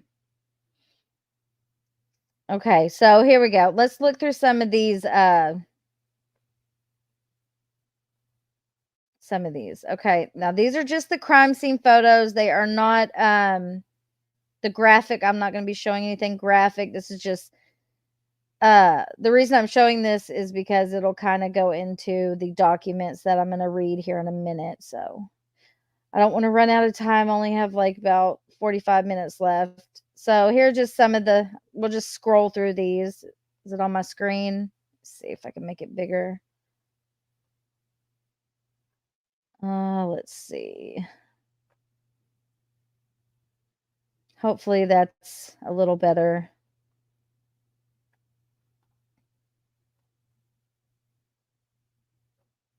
Oh, no, not that one. Where's the other one? Oh, well, screw it. We'll just go with this. They apparently never. Oh, that's baby powder. That's all baby powder. You see it? Let me see if I can zoom. See all the baby powder?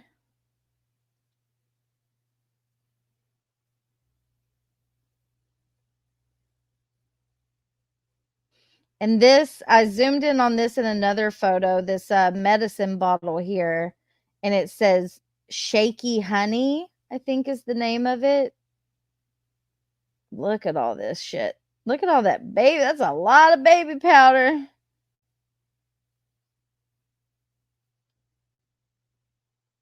Oh, sorry.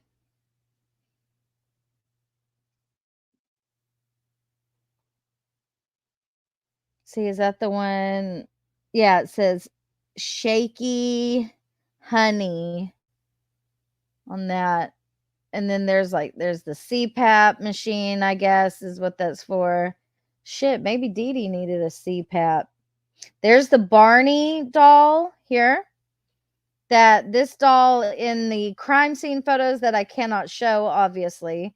This doll was placed next to Dee Dee's head. Why? What was the baby? I don't know. I guess for her lady bits. I don't know. I have no idea. I wonder what that medicine bottle says. It says Gypsy. Gyp something. Okay. I don't know why that's there. The diabetic book. And here's the safe that Gypsy took the money out of. I almost wonder, but I guess it's up for interpretation. If the baby powder was placed because, if you touch it, your fingerprint would be there. And if Gypsy was stealing out of her mother's safe, which that's what this is, and getting her laptop and stuff, maybe she was using baby powder. I don't know. Yeah, the baby powder alone is a crime scene. All right. Let's get through these and I'll read some of the documents. Like, look at all that freaking baby powder. Why? What? It's a lot of baby powder. Look at that. And see, and it's all over here. So maybe, maybe she was using it to see if Gypsy would take things. Does that make sense? I don't know. Because it's literally everywhere. Let me pull my chat up so I can see you guys. Talcum from Italy. That's still too much baby powder. I mean, how big is a vagine?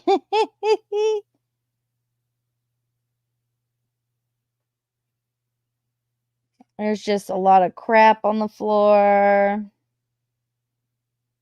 This is Dee Dee's bedroom, I believe. I mean, I don't know.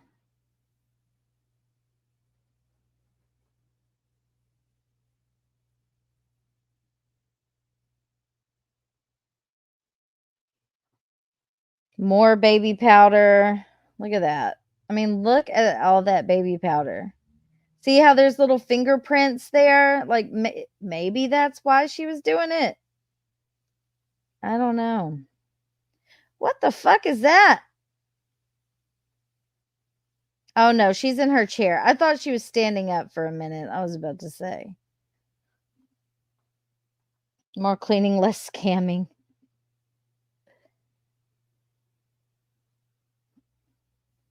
What is that?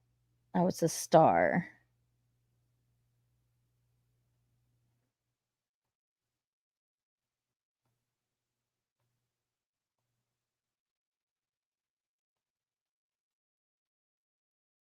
Now, this is Dee Dee's closet. I don't know why.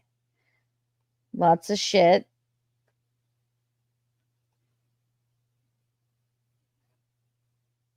Okay, there's some of the, bloody bed sheets and,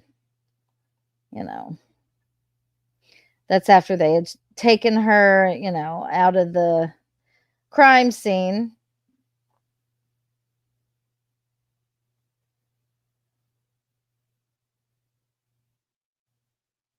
She probably didn't know how to apply. I don't know. Like, that's just like throwing a fucking bottle of baby powder, like having a whole baby powder party in the room.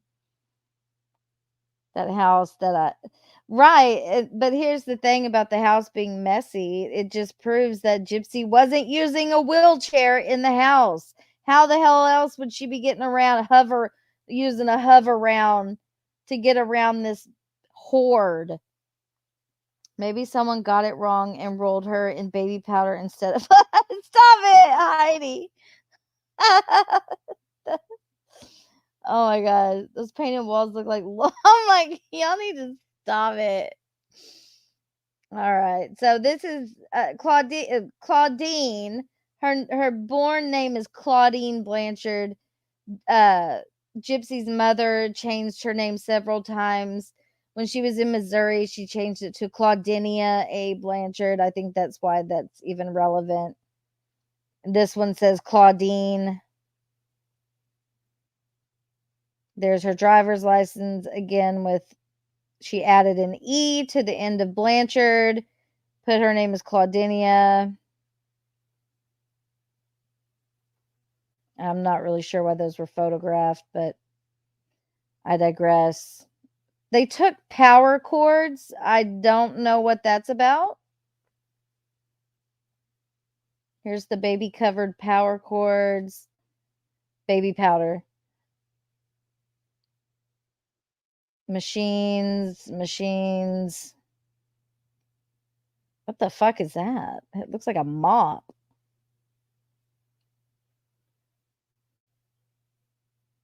I was thinking the same the minute I saw the pics. You can't wheel around. Yeah, no, you cannot. No, she was walking. No. There's no way that her mom, when nobody was home, was like, okay, Gypsy, you have to stay in your wheelchair all day. No. These are pictures of like from computer Ethernet. Why, I don't know what any of this means. Maybe we got a computer geek in here that can tell me what the hell this is relevant for. LAN status, router. Maybe they were tracking IP addresses. How is it so easy to change your name so many times? I don't know. How is it easy to convince a doctor that your child has leukemia and paralyzed? All right, let's get through these because I really want to get to the jail files before I have to skedaddle.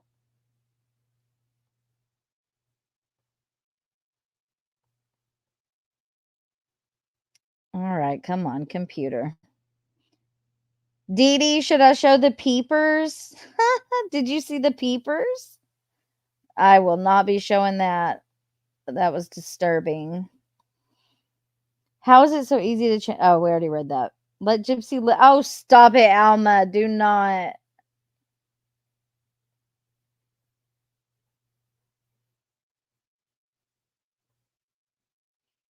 I really think the rest of these are kind of irrelevant. Like, there's proof of the Skype. Let's see what they had downloaded on here. Oh, God. What? Oh, my God. You scared the shit out of me. Better go wipe yourself. Mm-mm. There's an echo, Andy. I was listening to you on my phone. Oh. I just got back from having dinner. Oh, nice. I didn't know Panda has big old large skulls. Things are huge. I don't know. Now, hey, Emma. I always sneak in through the back door. That's where the party's at. Yeah. Hold on a minute. Okay, so they said that Gypsy had turned it down to 40 degrees. So I don't know. This says 70. Hey, Mimster. Mimster. I just wanted to come up to see if you'd end the show with Gypsy Road by Cinderella. Yes, I will. What is it, though? I don't know. Do What? I know? Is you it don't know Gypsy Cinderella? Road? My Gypsy Road can't take me home. I don't know. I drive all I keep night being to see Country the light. Road. No, not that one. Take me that home. One makes no. Of course, a Southern ass would do that. I'm a rock and the roller. Place I belong. West Virginia. My mama. Okay, all right. Let's see if there's anything else interesting in this. I need to go read those documents. Yeah, I've been listening this whole. I've been flipping back and forth between you and Alex and David Walsh fighting. Oh no, they're fighting. Yes. And I'm missing it. Dang it. I have to watch it later. All right, I'm done with this. I'm gonna read the documents. Let's get into the meat and potatoes. Thank you, Mimster. I can't see chat. Why not? Because I'm trying to pull something up. See, you need to get yourself a streamer's studio where you have a monitor just for chat, monitor to watch it live, and a monitor. I've got a phone I can watch. Oh my God, we need to bring you up to 2024, lady. Shoot, I gotta get paid. I'll pay you. Okay, send me the PayPal. Do you take pistachios? No, I don't work for peanuts. Sure about that? Yeah. Even though if it's $100. Well, actually, I do work for peanuts. Salty or unsalty? I don't actually like peanuts. No? No. Do you not like peanut butter? No. Yes, I love peanut butter, but not the crunchy. Crunchy's fun because sometimes you can find like remnants in your poop. Okay, I'm going back to the case files now. Enough. I was wondering what the intention is. The case can't be reopened. So is it just to get out that Gypsy isn't? Yes, to tell the real story, Bex, not this glorified version of events and all of that that the media puts out. Like what? Yeah, like this is the reality. It's not cut and dry. Ever since you started doing all this, I've been getting more into true crime. I have been down every rabbit hole I can find with this in particular. I've always been interested in Gypsy's case. I saw her to be a victim. My opinion has changed on. I mean, she is a victim, Yeah. but she's definitely a perpetrator as well. And I think she's a con artist. She learned from the best. So, all right, let's see. All right, so this is just a log, like, Greene County Sheriff Office supplemental duty Dustin Hobbs crime scene log report. So it's just an overview of what's all in here. Criminal investigations report, case agent Sergeant Stan Hancock, missing mother and daughter, interview of Gypsy Blanchard, Waukesha County Sheriff's Department crime scene, interview with Charles Goldamer. I wonder who that is. Original PC statement scanned into NICHE niche. I don't know what that is.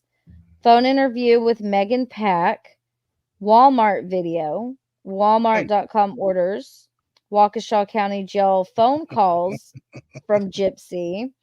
Gypsy making statements via phone call from the jail about Nicholas. Search warrant DNA from Gypsy Blanchard. Search warrant DNA Nicholas. Photograph of the KVD knife per the request of the PA. Handwritten statement from Gypsy from the jail about marijuana found. Letter from Gypsy to Rachel and Ray Miller. I meant to ask Fancy who the hell that is. Interview with Amanda Flores. Interview with Maria Rodriguez. I believe these are inmates. Interview with Markayla Lutz. Photograph of the Days Inn bedroom that Gypsy and Nick stayed in. Search warrant of Sprint on Nicholas's cell phone. Search warrant of Yahoo on Gypsy's accounts. Search warrant for thumb drives at Nicholas's house. Okay, guys. Criminal investigation supplement report, Corporal Angela Mahoney. Contact with Mercy Hospital in Kansas City, Missouri. Contact with those posting on Facebook. Interview with Chris Nutt. Contact with those who donated to GoFundMe. Interview with Renata Pingilly. Interview with Nicholas Godejohn. Assist with scene in Waukesha County, Wisconsin. Interview. Okay, so we're just going to get right into it because this is just an outline of everything. And it's going to take me forever to read all of this.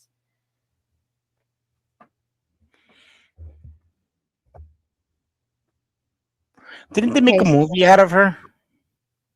Yeah, it was stupid. I didn't like it. It wasn't a movie. It was a Lifetime series. Yeah. I think I saw a little bit of it on TikTok. That's how I found out about the case. You talking about The Act? I don't know if it was that one, but it was like she was like in a wheelchair, and she was telling the pharmacist, "What do these pills do?" And then the guy's like, "What?" And she was like trying to, and then she found out her mom was making her like not able to walk with the pills. I don't know if it's the same movie. No, she could very much walk. Okay. All right, I'm going to start. On Sunday, June 14th, 2015, Greene County Sheriff Office deputies were dispatched to 2103 West Volunteer Way for a report of 2 missing females.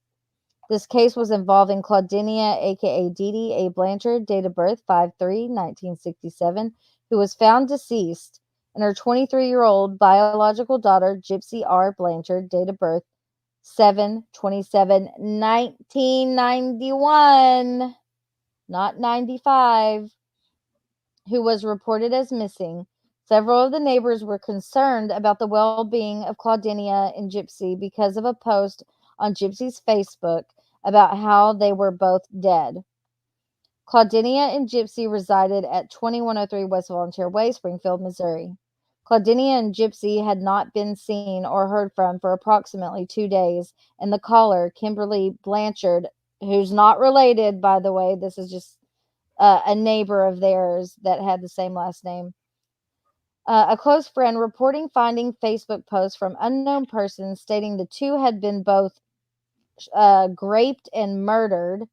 Kimberly arrived at the house, arrived at the above residence to find Claudinia's vehicle, a 2011 Nissan Cube, in the driveway, and no one would answer the door.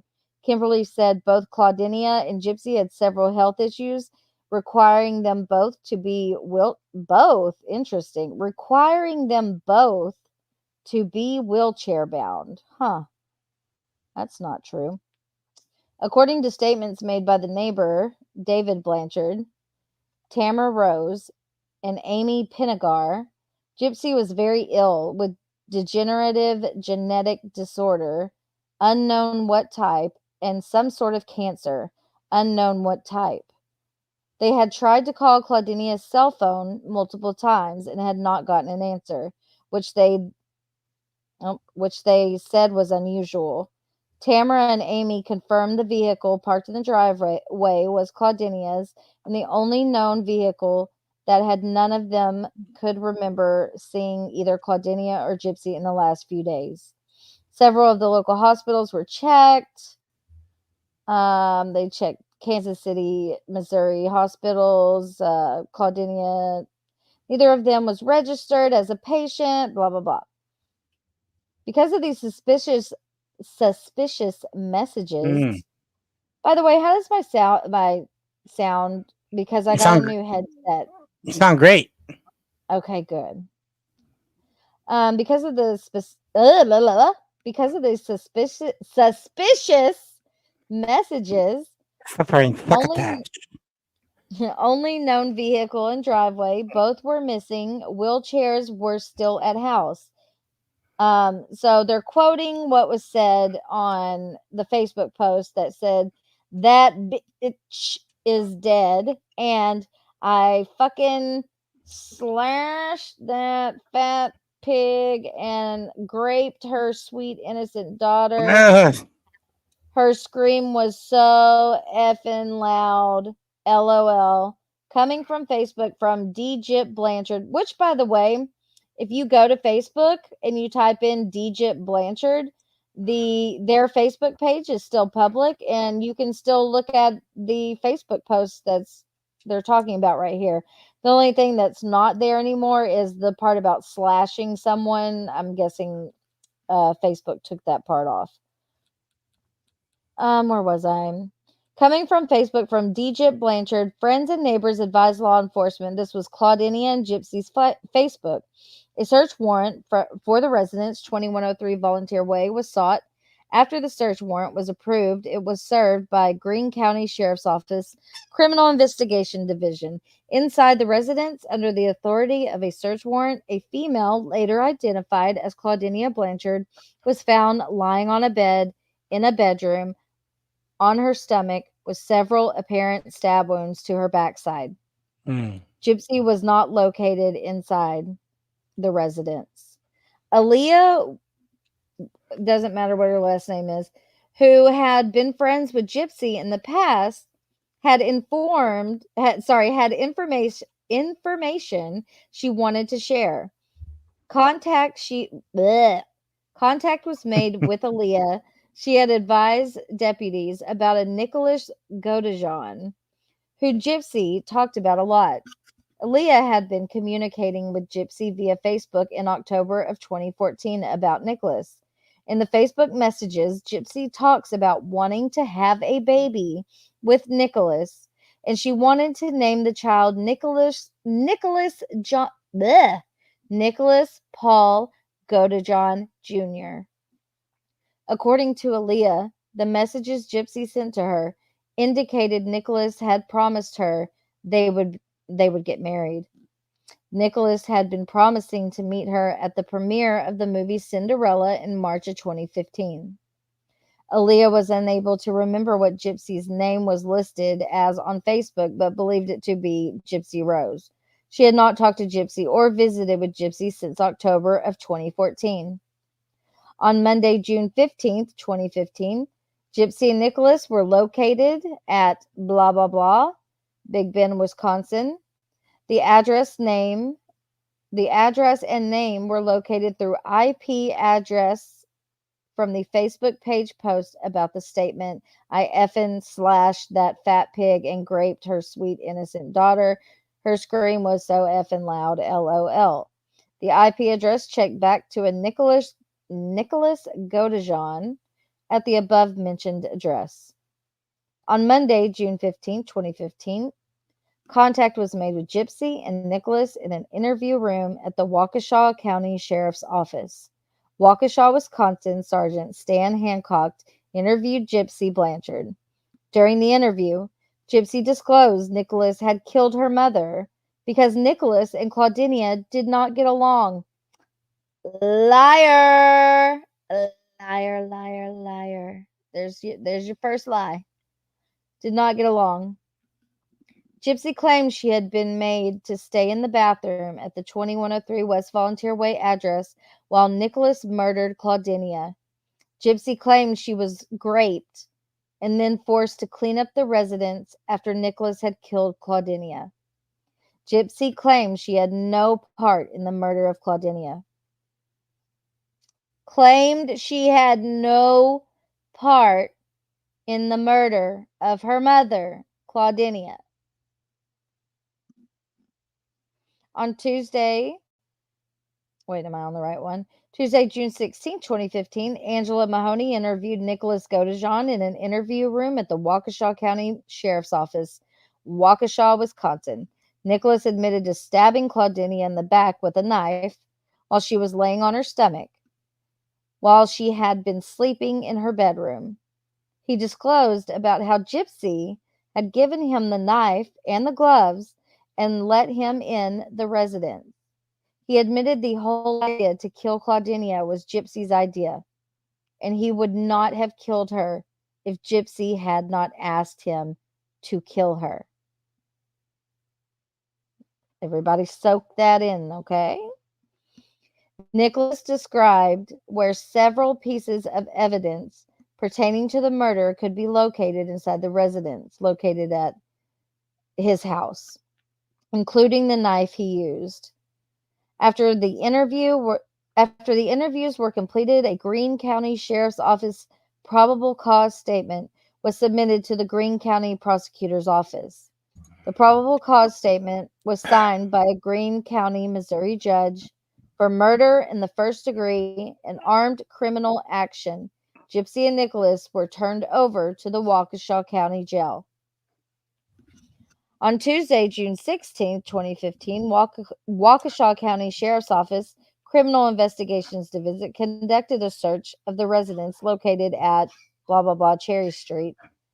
Several pieces of evidence related to the murder were collected from the residence. A forensic examination was completed on Nicholas Godejohn and Gypsy Blanchard's cell phones. The examination showed several text messages exchange between Nicholas and Gypsy just days before leading up to the date of the murder. The examination revealed a video from Gypsy's phone where someone can be seen walking through the residence at 2103 Volunteer Way, Springfield, Missouri, aka Gypsy and Dee Dee's home, and into Claudinia's bedroom to the bed where Claudinia slept. Claudinia was not in the bed during the making of the video when the cell phone was held over the bed. Then, with their free hand, oops, wrong button, pointed towards the head of the bed. The subject, aka Gypsy, then made a stabbing motion towards the bed. Shit. Yes, and that the video clip of her doing that is in the docu-series. All right, let's see. Where am I? Where can you watch that at? Lifetime. Lifetime. The Prison Confessions of Gypsy Rose Blanchard. Okay, here's some more log reports. Trying to find. There's some really good ones in here. Okay. All right, so this is just going over again about the Facebook post. This is from a different deputy. They're going over the same thing I read earlier about the other deputy where, the Facebook post was reported.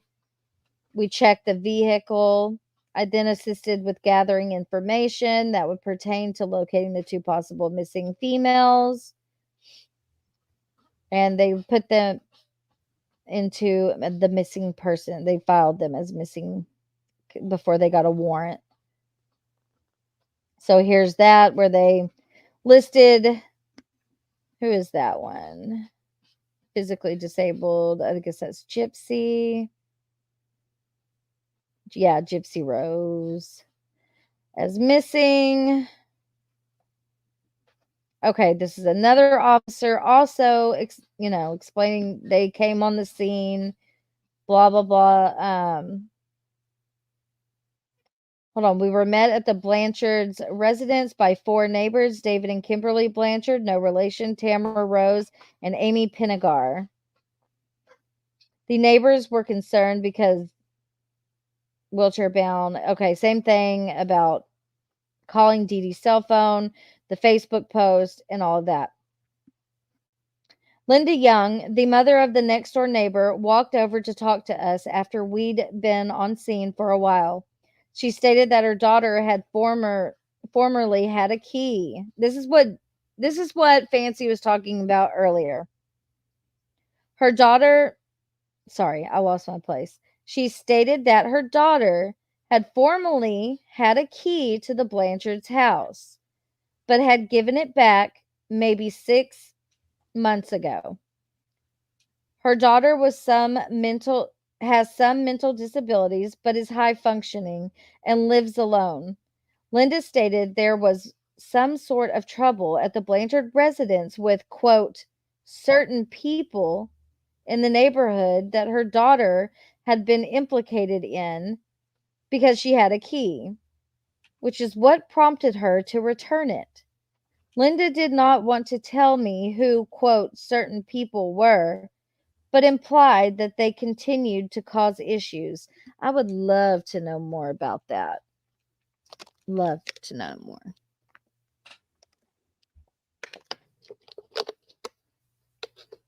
All right, I have to mute for a second.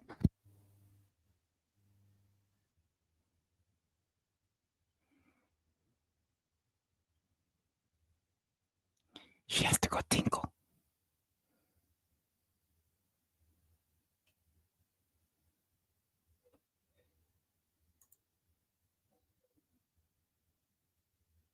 You guys, I was watching a case yesterday. I was watching it kind of all night actually after I watched the movie. It's about, I don't know if you guys know this one, where this girl escapes her home because her little brothers are chained up, and then the cops find her after she calls 911, and she's like 18, 17, and she's never been out in the world, and the parents are like, they have like 13 kids, and their house is like fucking full of shit and stuff. Like, I forgot the name of I that. didn't know it was muted. Huh? I didn't know I was muted. Who implied about her daughter having keys? The neighbor said her daughter had keys. The Turpins, yeah, the Turpin family. Is that what I'm talking Yeah, about? I guess. I don't know. Oh my god, it's such a crazy story. Like, the girl Yeah, just and like escapes through a bedroom window into yeah, like, that's the Turpins. Yeah, that's a I really might, fucked up I might thing. I might look more into that. When was this? Like 10 years ago or something? I don't think it's been 10 years, has it? The daughter that escaped through the window and some of the other sisters, they have Mm-hmm. TikTok accounts. Mm. God, the oldest one was Yeah. like 29, and she had like never, she wasn't like, they weren't allowed to leave their house and shit. Mm. Okay, not Gypsy. She didn't say that. No, here, I'll read it one more time for you. Let me Mm. read it again. Okay. Aaliyah Woodmonse. I don't know how to say that. Oh wait, no, I skipped to the next one. Let me go back and read it for you. Linda Young, the mother of the next door neighbor, walked over to talk to us after we'd been on scene for a while. She stated that her daughter had formerly had a key to the Blanchard house, but had given it back maybe 6 months ago. Her daughter has some mental disabilities, not Gypsy, the daughter of the neighbor, but is high functioning and lives alone. Linda stated there was some sort of trouble at the Blanchard residence with, quote, certain people in the neighborhood that her daughter had been implicated in because she had a key, which is what prompted her to return it. Linda did not want to tell me who, quote, certain people were, but implied that they continued to cause issues. All right. So now we're going to talk about the neighbor. Hold on. The girl who escaped wasn't taught proper dialogue. No, and they still have speech impediments to this day. Maybe not real. Okay. So I didn't like the act, which is what you were talking about, Andy, that like well, I don't know. It was actors trying to portray a Yeah. narrative. Just yeah. But there is a character in that of a girl named Aaliyah who was a neighbor and would talk to Gypsy on Facebook, which is basically true. I don't know how deep it went. But anyhow, so this is the deputy taking statements, of course, and all of that. Aaliyah Wood, I don't know how to say their last name, Amy's daughter, also came to the scene. Aaliyah informed me that Gypsy had been communicating to her through a secret Facebook profile her mother didn't know about last October. Aaliyah was able to find the messages on her phone and allowed me to use the phone to review the messages. Gypsy said in the messages that she had been communicating with another man on the internet. At one point in a message, Gypsy stated that this man was 24 years old, and at another point, she stated that she wanted their future son to be named Nicholas Paul Godejohn Jr. The messages that Gypsy sent to Aaliyah indicated that this man had promised Gypsy various things, possibly even including stating that they would get married, although they had not met in person at this point. The man had also been sending her sexual text messages since she shared a funny story, in quotes, with Aaliyah that involved this man sending a sexual message to his father by mistake. This man had been promising to meet her at the premiere of the movie Cinderella in March. Gypsy had gotten upset with Aaliyah and wound up blocking her from Facebook. Aaliyah was unable to remember what Gypsy's name was listed as on Facebook, but believed to be Gypsy Rose. She stated that Gypsy had been using a picture from the Disney animated version of Cinderella as her profile picture. None of the neighbors seemed to have anything further, blah, blah, blah. All right, we're going to get to some of the good stuff, I promise. All right, this is another deputy talking about the crime scene. You check the mailbox. Kimberly, the neighbor, they had pried open a window wanting to go inside the residence. As I continued walking around the house, Kimberly asked if I could go into the residence and check. I informed her that would not be a good idea and we could not give her permission to do that. As I continued to walk around the front, I observed that Charles was already climbing through the window. Charles asked me if I would arrest him. I advised him that if the homeowner had not given him permission, yada, yada, yada. So they went inside the house and they're waiting for a search warrant. But a neighbor climbed through the window but didn't see Dee Dee because all of the lights had been turned off. All right. He's talking about calling the local hospitals.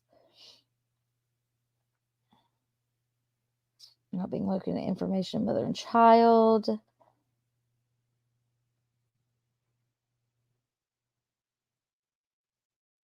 Okay, they entered them into the missing persons again. Okay. Here's from another deputy reporting the same type of things about the Facebook post. All right, here's again about Aaliyah, who had been friends with Gypsy in the past. I made contact with Aaliyah and told of the reasons for me contacting her, and she agreed to speak with me. Aaliyah said she had told Deputy Hughes about a male, Nicholas Godejohn, who Gypsy talked about a lot. Aaliyah had been communicating with Gypsy via Facebook in October of 2014 about Nicholas. In the Facebook messages, Gypsy talks about wanting to have a baby with Nicholas. And again, with the wanting to name him Nicholas Paul Godejohn Jr. Messages indicated he promised he would marry her. Download from her cell phone. Aaliyah consented. Okay. All right, hold on. I want to get to the really good stuff.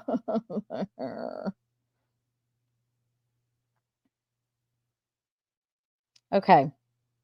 So here is basically a summary of Gypsy's interrogation. I made contact with Gypsy and advised her of the reason for me contacting her. Gypsy stated she was 19 years old, and which she lied. She was not 19 years old.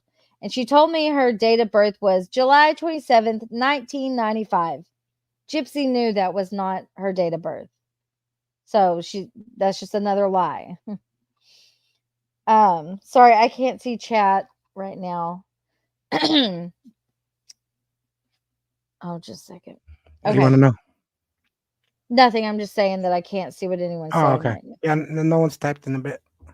Okay.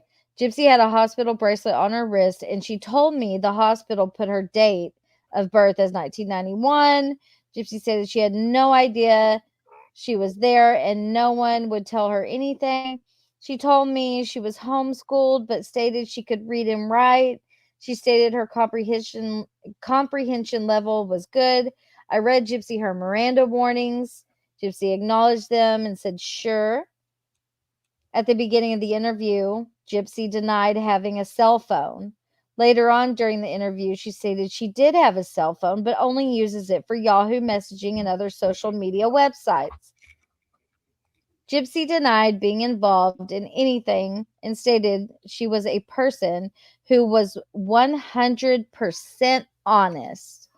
She confirmed she and Nicholas were boyfriend and girlfriend, and they met on a Christian dating for free website. Christian Mingles. She used her mother's laptop to communicate with Nicholas. It should be noted at the beginning of the interview, she stated her mother would not let her use a computer because it was unsafe. I told Gypsy her mother was deceased, and she sat there for a few seconds and said nothing. She then brought her right hand / arm up towards me and stated, wait, what? She then just looked at me for a few seconds, shook her head to the left and right, and continued to cry. She denied knowing her mother was deceased, and she wanted to know what happened. When I asked her why she hurt her mother, she stopped for a few seconds and said nothing while looking away from me, and then stated, we would never hurt her. She also stated, if anything, I don't tell lies. She again stated she would never hurt her mom, and she stated, I didn't do anything. She stated she understood things very clearly and thinks she is being accused of doing this. She stated, I really don't know what happened. She then goes on to explain how she and her mother were having relationship problems. Claudinia wanted Gypsy to stay a little girl forever, and she did not like her boyfriend, Nicholas. Claudinia told Gypsy if she wanted to go to Wisconsin, then she could pack her belongings and leave. Gypsy packed some of her belongings. Gypsy said she was going to be kicked out of her mother's house, and she and her mother's problems and arguments were over her and Nicholas wanting to be together. More lies. Gypsy chose to come here, referring to Wisconsin, to live with Nicholas. She gave Nicholas money to come to Missouri to pick her up. Nicholas asked her mother if Gypsy could stay with them, and Nicholas's mother agreed it would be fine. Gypsy gave Nicholas money specifically for him to stay at a hotel in Springfield, Missouri. Gypsy then told me she does have a cell phone she uses to message people, and the phone was in her black Casebook bag at Nicholas's residence. She asked me if her mother had a heart attack because Claudinia had several medical issues, even though Gypsy knew her mother had been bludgeoned to death. Gypsy, okay, where is it? Gypsy asked about the guardianship papers her mother had put in place if something happened to Claudinia. She denied being threatened by anyone to talk about what happened to her mother. Gypsy was crying and said she should have never left her mom. She made the comment, "I honestly didn't do anything to my mama." She claimed she did not know who did this to her mother.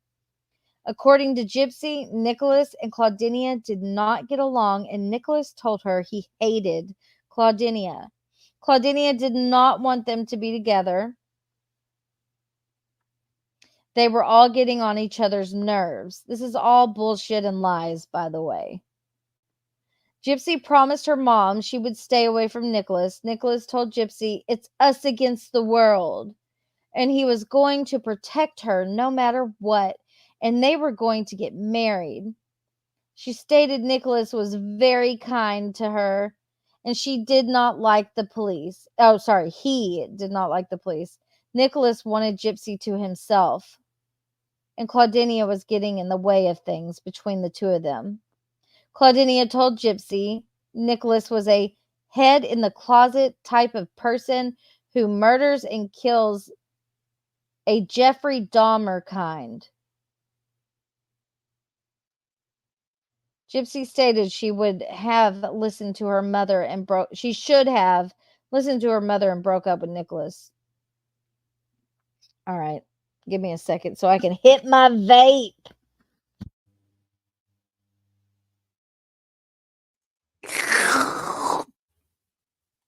Can you hear it? No. This headset, you have to put, it doesn't have a mute button. You have to take the microphone and push it all the way up. Oh, yeah. I have one of those. But if cognitively a child, why would his mother let him travel on a bus out of state? I don't know. Well, here's the thing. Well, actually, I do know, teacher mom. His mom was a really horrible mother. Like, it's been stated several times. I think she's deceased now. But she was not, like, he did not live in a good household. Nicholas was also arrested. I can't remember what the time frame was. For masturbating for hours at a McDonald's. I think he had his laptop there, and he was masturbating for hours inside of a McDonald's. Okay. Yeah, he's a very disturbed individual. All right. Let me take another sip of water. Shit. Yeah, you've been going at it for a while. I know. Man, I want to get to the good stuff, but I'll have to do it another day. Gypsy then looked up at me and apologized for lying to me. She said she loves him so much, and now maybe he can get some help. She then blurts out, "He killed my mom. He was supposed to come visit her." Oh, wait, sorry. He was supposed to come visit her and meet Claudinia. When Nicholas arrived in Springfield, Missouri, they were supposed to sit outside together on the porch. Instead, He walked inside the residence and started walking toward her mom's bedroom.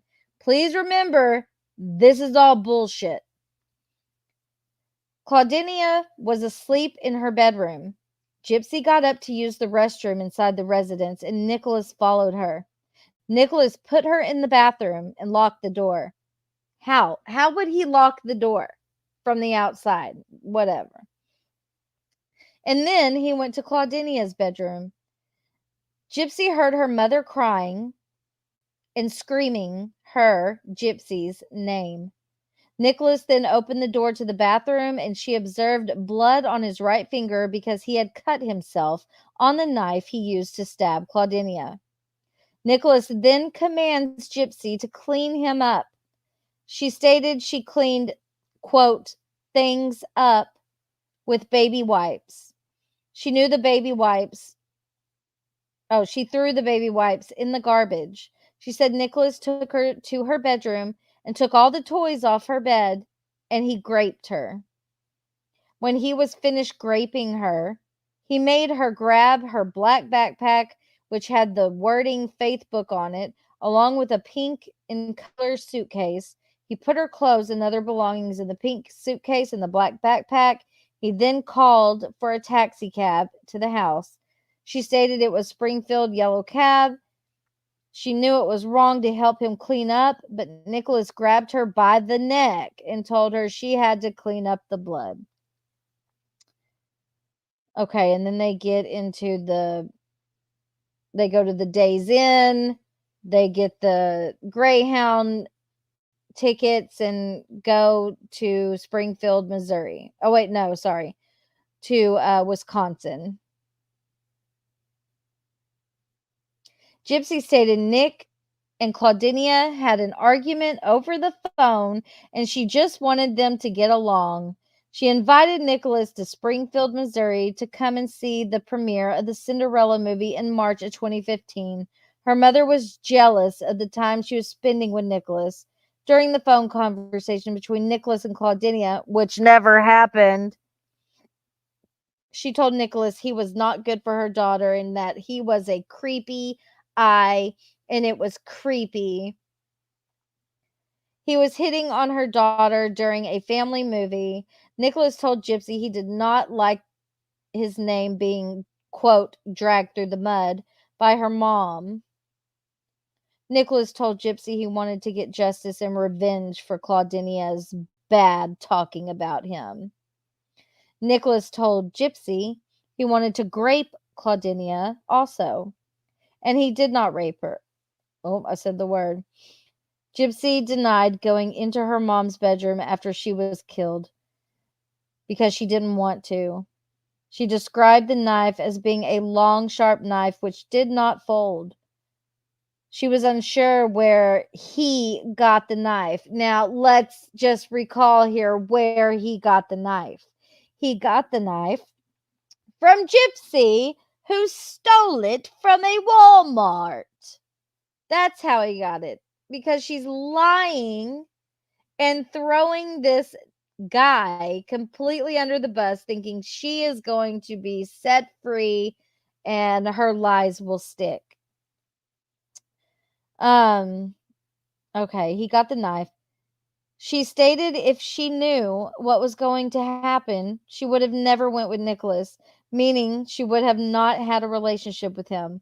They were together for 2 years, and Gypsy had talked to his ex-girlfriends, who told her Nicholas was a controlling person.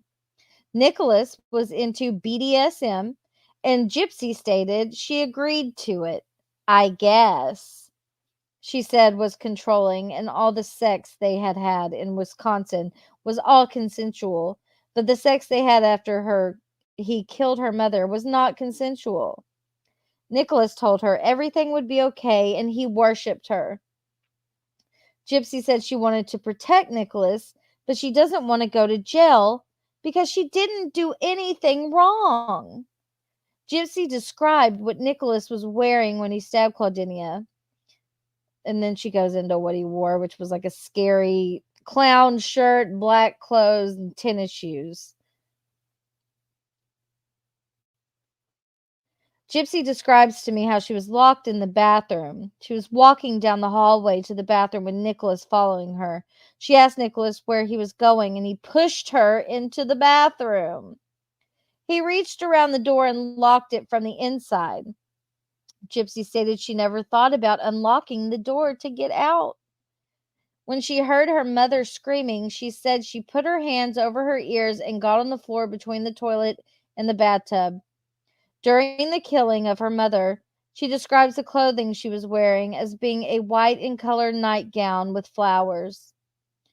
When her mother was being stabbed, she heard her wake up moaning, and then a startled scream, and then screamed louder. Then she began yelling Gypsy's name. At this point, Gypsy said she knew that what Nicholas was doing to her mother.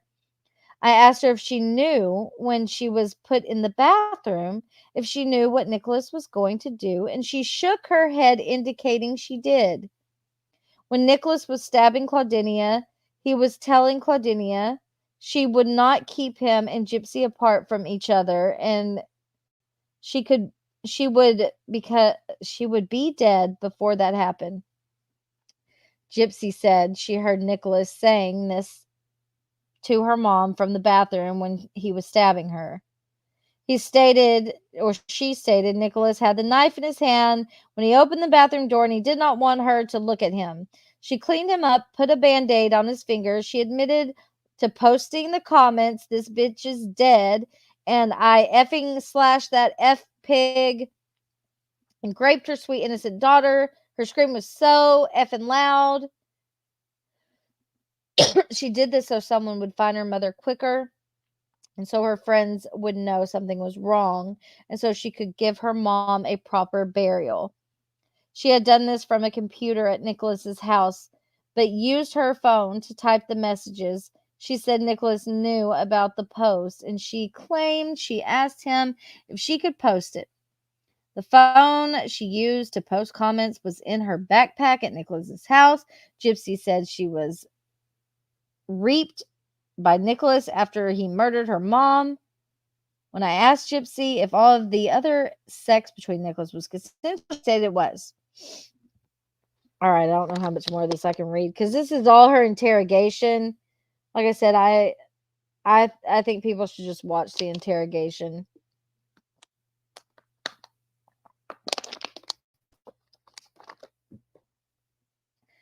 Ugh. Does she have her miracle ears on? Miracle ears in? No, I guess not. Let's see what else we can read.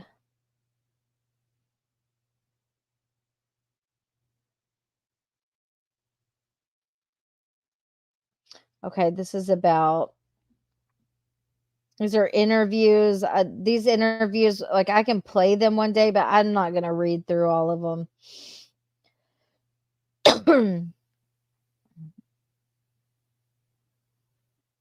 Was contacted by Megan Peck via phone call about some Facebook information which she thought might be important involving Gypsy. Peck stated she was a staff writer for a magazine called Creepy Catalog, which was based out of St. Louis, Missouri. Peck stated she had anonymous sources sending her articles and comments about Gypsy from Facebook. The Facebook picture depicted Gypsy wearing a red and black outfit, holding a knife in her mouth. This information was already obtained by Greene County Sheriff's Criminal Investigation Division via search warrants from Facebook.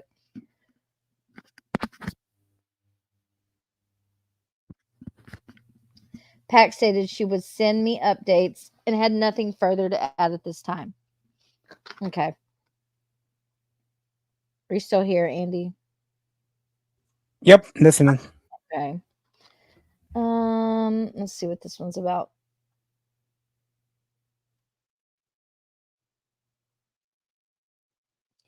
All right, this is about, is this the Walmart? Yeah.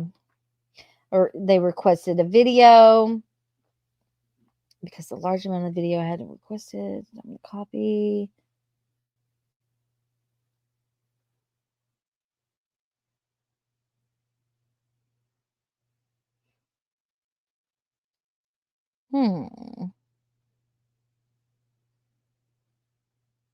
I obtained the videos and began to review them to try and locate Gypsy and Nicholas purchasing a KVD knife, which was the same brand of knife used to kill Claudinia. I was unable to determine the date because the video did not display this information. I did not observe anyone whom I could identify as Gypsy Nicholas. Okay, but that's because Gypsy stole the knife from the Walmart on a different date. Oh, hold on. What's that?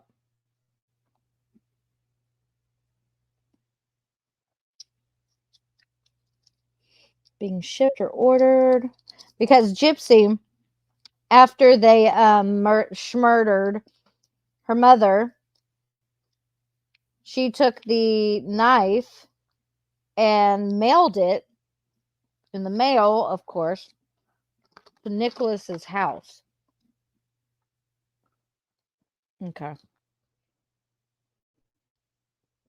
don't know what all these are.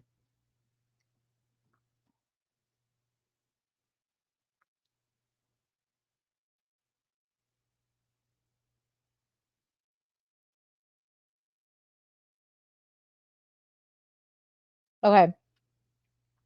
This is a jail phone call. I received a DVD of Gypsy Blanchard's phone conversation from Waukesha County Sheriff's Department, Waukesha, Wisconsin, while she was incarcerated in the facility. The DVD was logged into evidence. I reviewed the conversation Gypsy had with her family. When Gypsy would speak to her family, she would call them by the relatives' relationship, such as aunt, uncle, etc. She told her family she could not talk about what happened, per her attorney. I heard Gypsy call the female she was talking to Aunt Celeste. Gypsy spoke of how she was innocent and she got messed up with someone very awful. Gypsy told Aunt Celeste she wanted to live with her family in Louisiana when she gets released. Gypsy placed a phone call to a phone number. Gypsy was talking to a female she called Christy. Now, if you listen to Fancy and you know the story, Christy is Gypsy's stepmother. She told Christy she could not talk about what happened. Gypsy told Christy to tell her dad she was innocent and she wanted to know if her dad still loved her. Gypsy told Christy the things which had been said on the news media were not true. Gypsy asked Christy if she got out of jail, could she come and live with her? Gypsy placed a phone call to phone number blah, blah, blah. Gypsy started talking to Christy, and then a male got on the phone who she called Daddy. During the investigation, it was discovered Rod Blanchard was Gypsy's biological dad.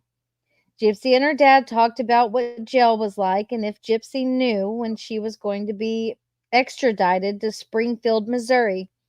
Gypsy's dad told her he cared for her and loved her, but he was confused and he had a lot of questions. Gypsy would not talk about the case with her dad. Gypsy talked about how she wanted to build a relationship with her dad, and she told him she wanted to know she was innocent.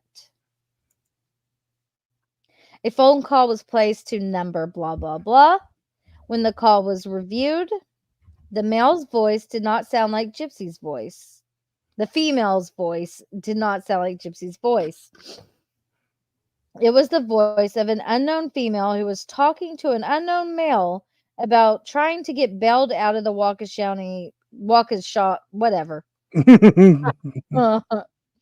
Next. Wow, it sounds like you're saying walk of shame. Waukesha. Walk of shame. Waukesha. I know I've had to do the walk of shame. Oh, we know. Mm-hmm. While reviewing Greene County Justice Center jail phone calls from Gypsy, I heard her and another female talking about Nicholas. Gypsy made a statement to the female, unknown female's name. I never asked him to be that gruesome, referring to Nicholas killing Claudinia. In Mm. another phone conversation, Gypsy made a statement referring about Claudinia. I was desperate to get away, referring to getting away from her mother. Notice through everything that I have read, not one time has Gypsy mentioned that her mother made her get in a wheelchair, made her pretend that she was sick, that she had all these medical illnesses. None of that has been said. Why? Why? Wouldn't that be the first thing that you would say?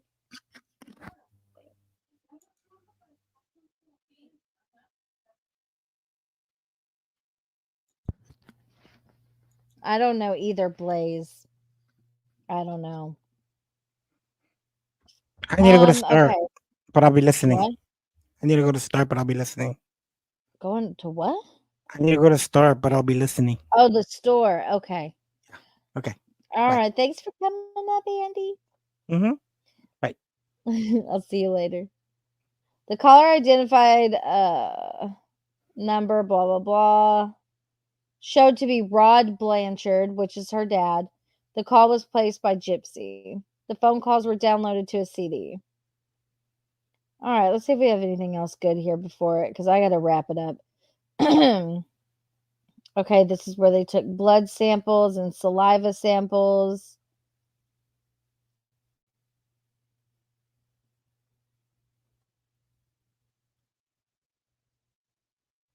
DNA.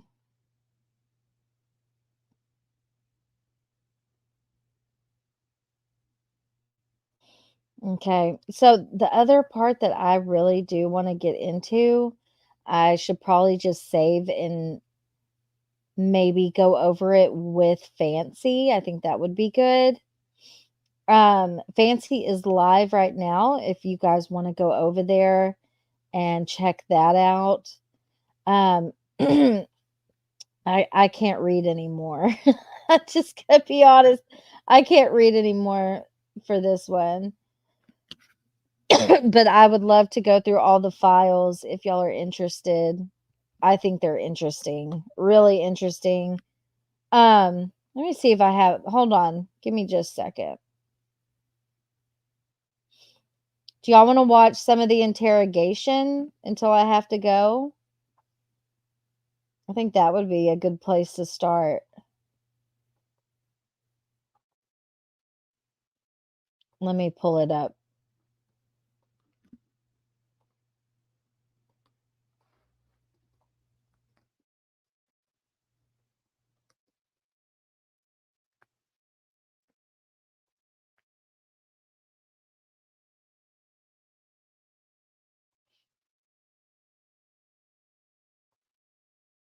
Okay, let me pull it up real quick. All right. Okay, so what is the correct spelling of your? Okay, so let me just hold on. I kind of want the full unedited version. I'm currently listening to Nick's interrogation, which is super long, so I haven't got to finish that yet. Where is the full? There's his mother's interrogation. Oh shit! I need to click on it. I haven't listened to that one yet. All right, here we go.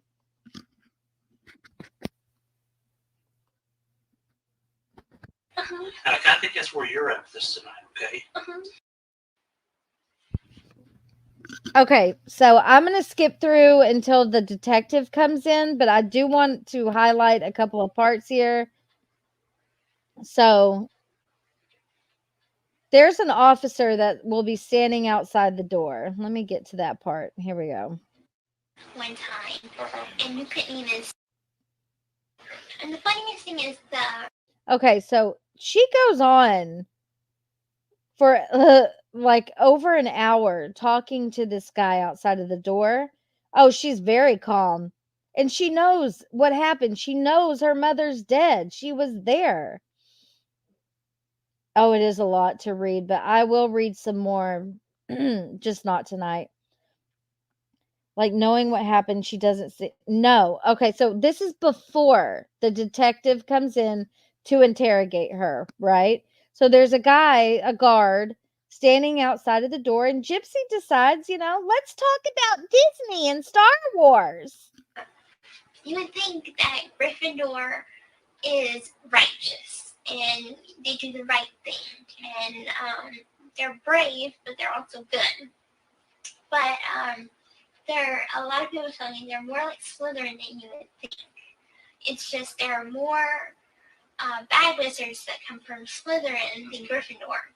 I think I've heard that. Yeah, and she's and talking about Harry Potter. Honest, and I'm like, a lot of my answers were true to my personality, and so I got sorted into Hufflepuff. But I guess Hufflepuff would have to be the most good, I guess you would say. I don't know. I wouldn't be back when they thrown it. At least it's not Slytherin. True. Someone got Slytherin. He's like, yes. Did you hear she's writing another book? No. Yeah, I can't think of what it's called. It's like it's based off the Harry Potter series. I forgot which character it's based off of. Wow. Yeah. That's awesome. I hope they make another movie. Well, they're going to be making another movie, but... Are they? Mm-hmm. But, this one is like 60 years before Harry Potter. It's, All right, I'm just going to kind of skip around here, but I just want y'all to hear how what a good mood she's in here. Harry Potter and Prince Charming and Cinderella. And then at Disney World, I got to go to Magic Kingdom, and I went and danced the waltz with Prince Charming and Now, why, again, does she not mention that these trips were funded because she was disabled? Because she knows she's not disabled in any way. Just saying. That is her voice, Neo. That is what she does. She puts on this baby voice because she tries to make herself sound younger than she is. That's her fake voice. That ain't real. All right, here we go. Cinderella. Really? That was really fun. My mom and I got the Disney dining plan, which is unlimited food. Okay. A human being cannot eat this much food. Too much food? And we went eat at Chef Mickey's. I had way too much sugar. Whenever you go anywhere in Disney. So I find it interesting also that she's talking about her mother and these wonderful trips and, how wonderful they were with her mother. Trips she took with her mother, knowing that she's dead. Well, her real voice is what she talks in now, which is a little less high-pitched. She really amps up the high-pitched voice when she's trying to come off as the sweet, innocent little girl. They try to pump you with sugar. Mm-hmm. By the end of the night, it was closing time. I was so filled with sugar that I was dancing up and down Main Street at Magic Kingdom. And then it's kind of because the park was all closed. The castle was there.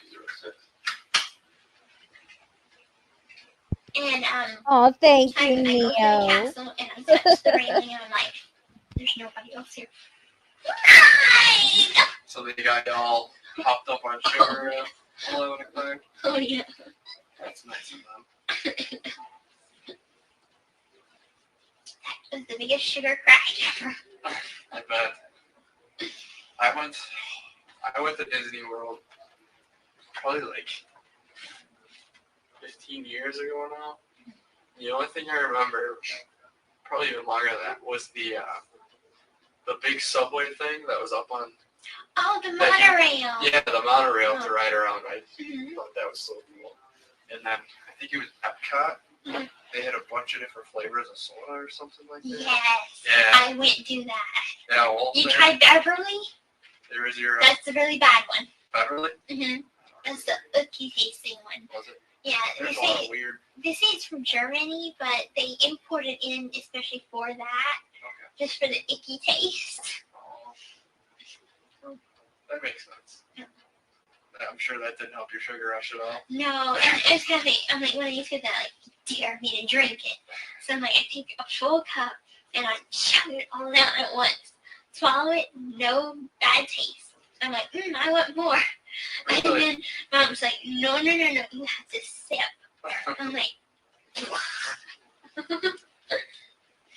So that's where the difference came in. I'm trying to think. I don't remember any really bad one. It was so long ago though. What did it taste like? Just bad, like rotten unexplainably terrible. eggs and a very, very bitter taste. And Those Germans are crazy, you never know. now you know they're building a new section in Animal Kingdom, Avatar Land. Really? Mhm. Based off the movie? Yeah. Really? And they're gonna have the big, tall blue people and everything. Oh, I didn't hear that.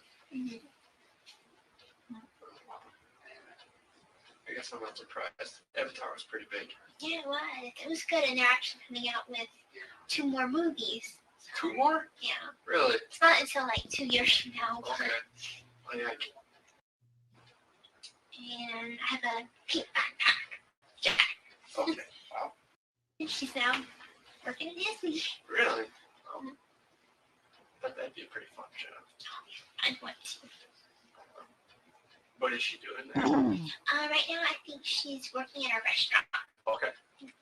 You can start small, work your way to the top. And have you ever heard of the 501st Legion? The 501st Legion of Star Wars. They're a costuming group that they're the people that dress up like the stormtroopers, like officially. And they go to hospitals and do things for charity. Okay. Well, I have armor that's a Mandalorian armor, like Boba Fett pink. Okay. Very cool. So, So you go to hospitals and stuff, and that's cool. Very cool. Probably wanted to, Dee Dee. it's a lot of fun, and it just makes you feel so happy inside.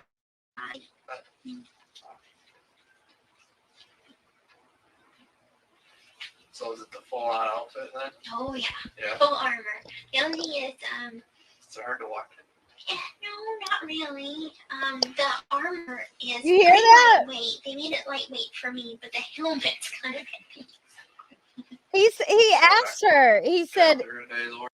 he asked her because she's talking about basically cosplay, and she was cosplaying as like a Boba Fett character from Star Wars, and he asked her if the armor is hard to walk around in, and she says no. Sorry, I need some more water. She says no. But you were in a wheelchair, Gypsy. Work. Yeah. And you have to wear a certain kind His of D is on. shirt underneath. It has to be like all black. Because The D is fire. Pink armor. Then I have right here that's armor. My gauntlets light up and they're pink.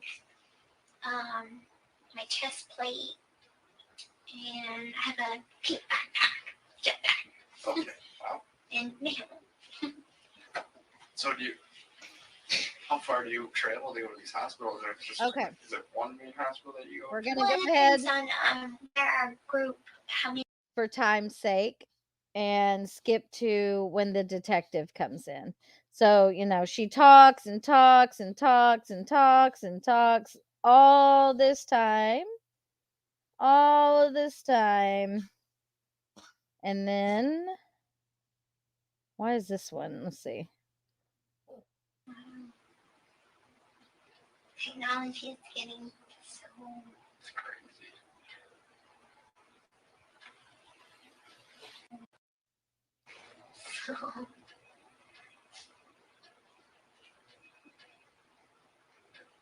Yeah, she got a big old nose. All I have to do is tell my phone who to call now. Oh, that's a smart one. Yeah. Don't even have to look for their name anymore. Wow. Technology is getting so. Hold on. Mimster, here's the thing though. The wheelchair shit was her mom's doing. Gypsy is 23 years old. 19. It's my belief that Gypsy at some point became a willing participant in the con of her being a sick child. So I think she was, well, she admits that she knew she could walk. I don't think she was scared to get out of that chair. I think she was scared of not being able to live this lifestyle anymore. She always said she knew she could walk. She said she was never allowed to. Obviously, she walked to the interrogation. She walked out of that house. She walked in that house all the time. That house was full of horde. There's no way that she wasn't walking. I mean, she had already ran away once before with a guy, and she didn't take her wheelchair that time either. All right, the detective is about to come in. Great.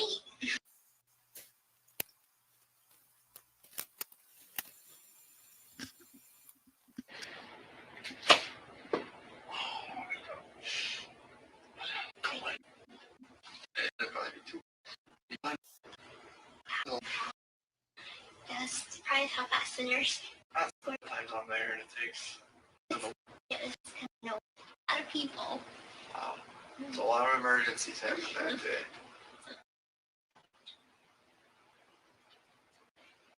I'm Detective Hancock. I'm with Greene County Sheriff's Office. How are you today? Good. Doing all right? Good.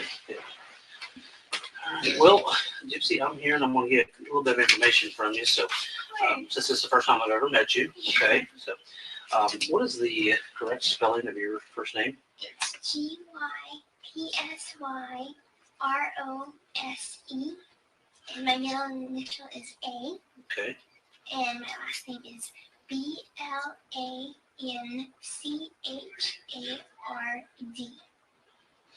BLANCHA.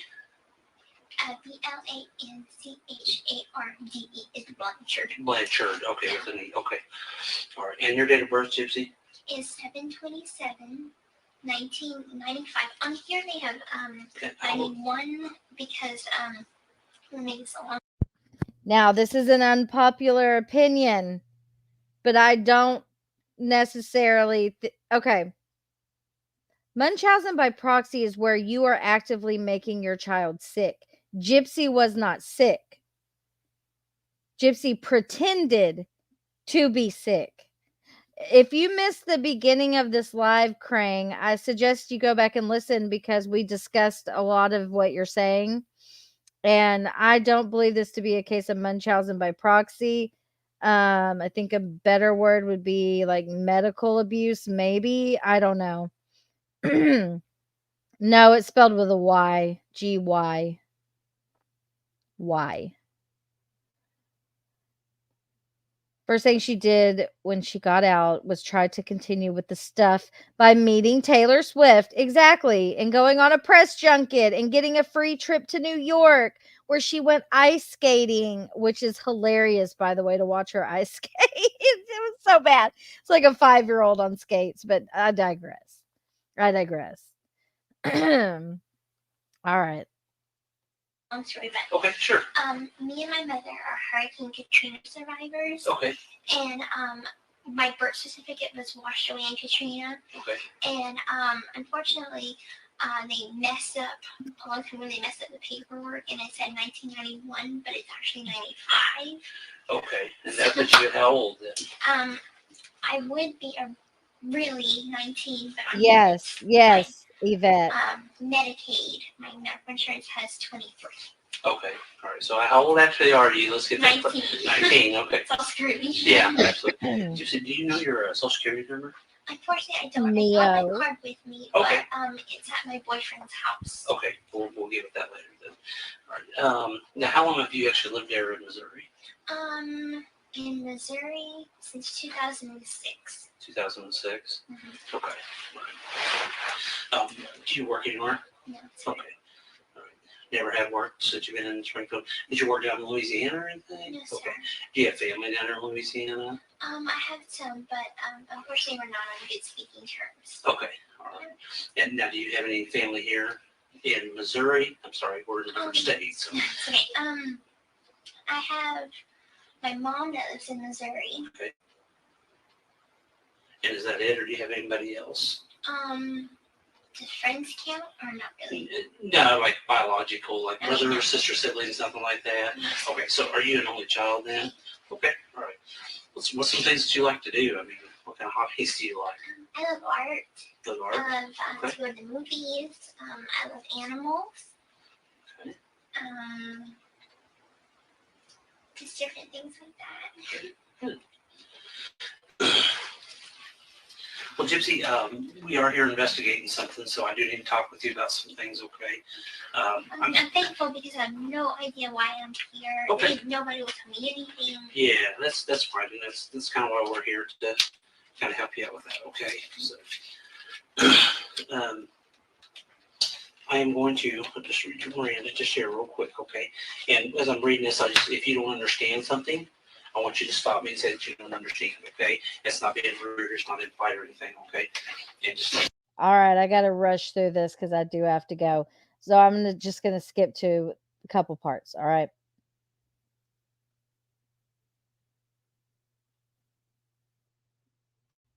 used to get you in court of law.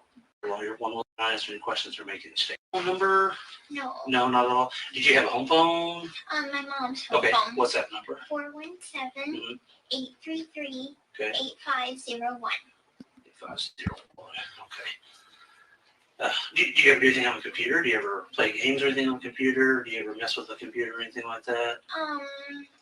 I don't really have a computer. Okay. No. Did you ever have a cell phone that you played around on or anything like that? No? Okay. No laptop or No. Kindle My Fire or mom anything? didn't let me use mine because she was like, it's unsafe. So, Oh, really? Yeah. Why did she feel like that was unsafe? My mom tended to be overprotective. Okay. But, Yes, see? yeah. All right, that's understandable.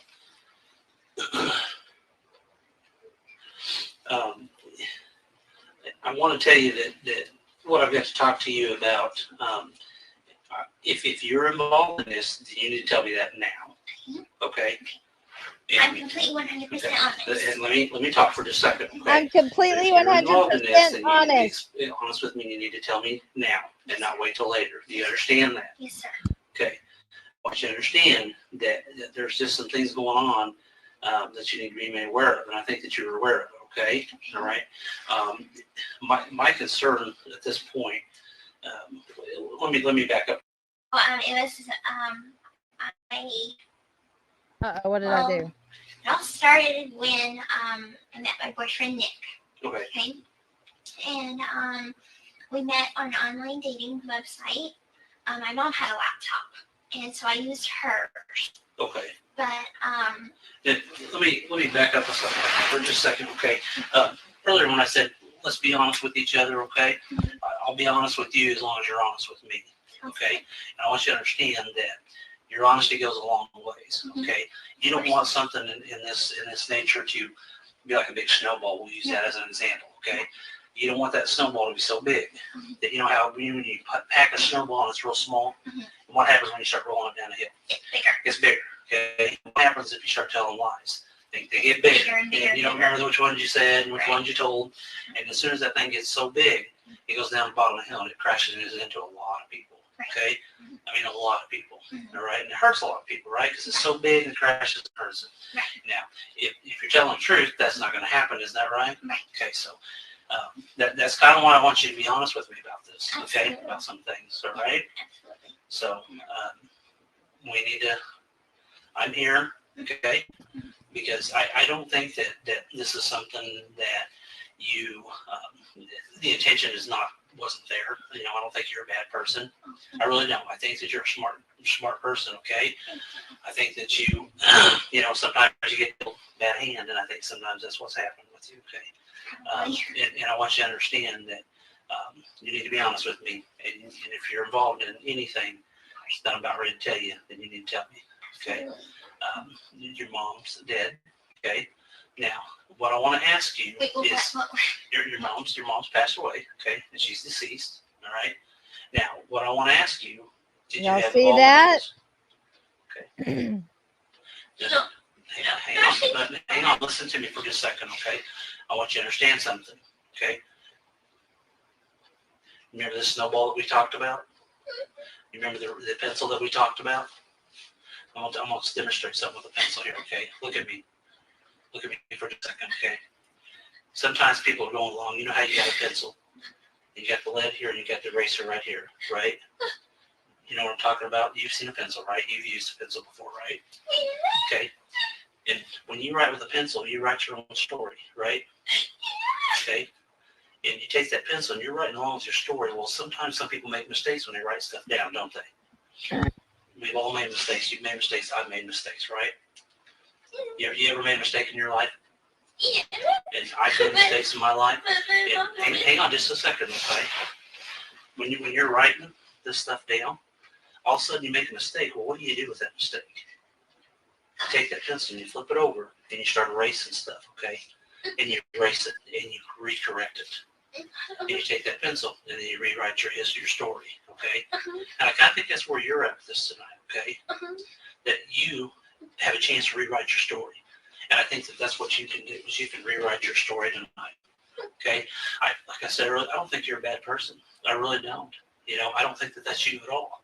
And you're not out here, you know, doing things that are so bad that nobody wants to talk to you, nobody wants to be around you. I don't think that's you, okay? But what I do think, okay, what I do think is there's some stuff going on that you and I need to talk about. And why these things happen, okay? And that's where we're at with this, okay?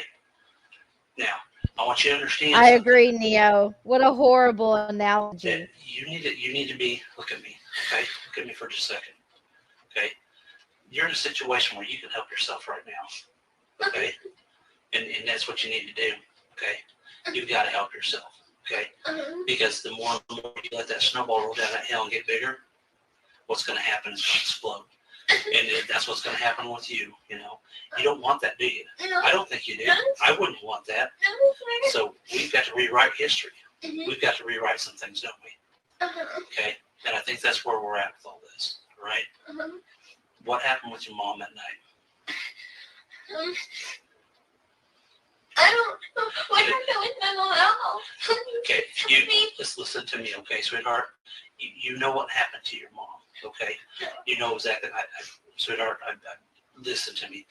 Let's not go down that road of taking your pencil and writing a bunch of mistakes down. And then when you get to a certain point, that paper's gone, and guess what? You can't erase it, can you? No. You can't erase it anymore. Do you want that? No. I don't think you do. I think you're smart enough to understand where we're at with this, okay? I think you know, okay? And I know that you know, all right? I wouldn't be here if I didn't know. And I know the answer to a lot of these questions, okay? I already know them, okay? I know them, and I'm giving you a chance to be honest with me, okay? Because you don't want this thing to spiral out of control, okay? No. Your boyfriend's in here, okay? He's here. He's in here, okay? All right? And do you think that we've not talked to people? No, I know. Listen to me before you say a whole lot. Do not dig yourself in a bunch of lies, because what's going to happen, that snowball's going to get so huge, sweetheart, that it's going to explode on you, and you're never, ever going to dig yourself out of it. Do you understand me? I understand. So I want to know, okay, why? Why? Why did you guys hurt your mom?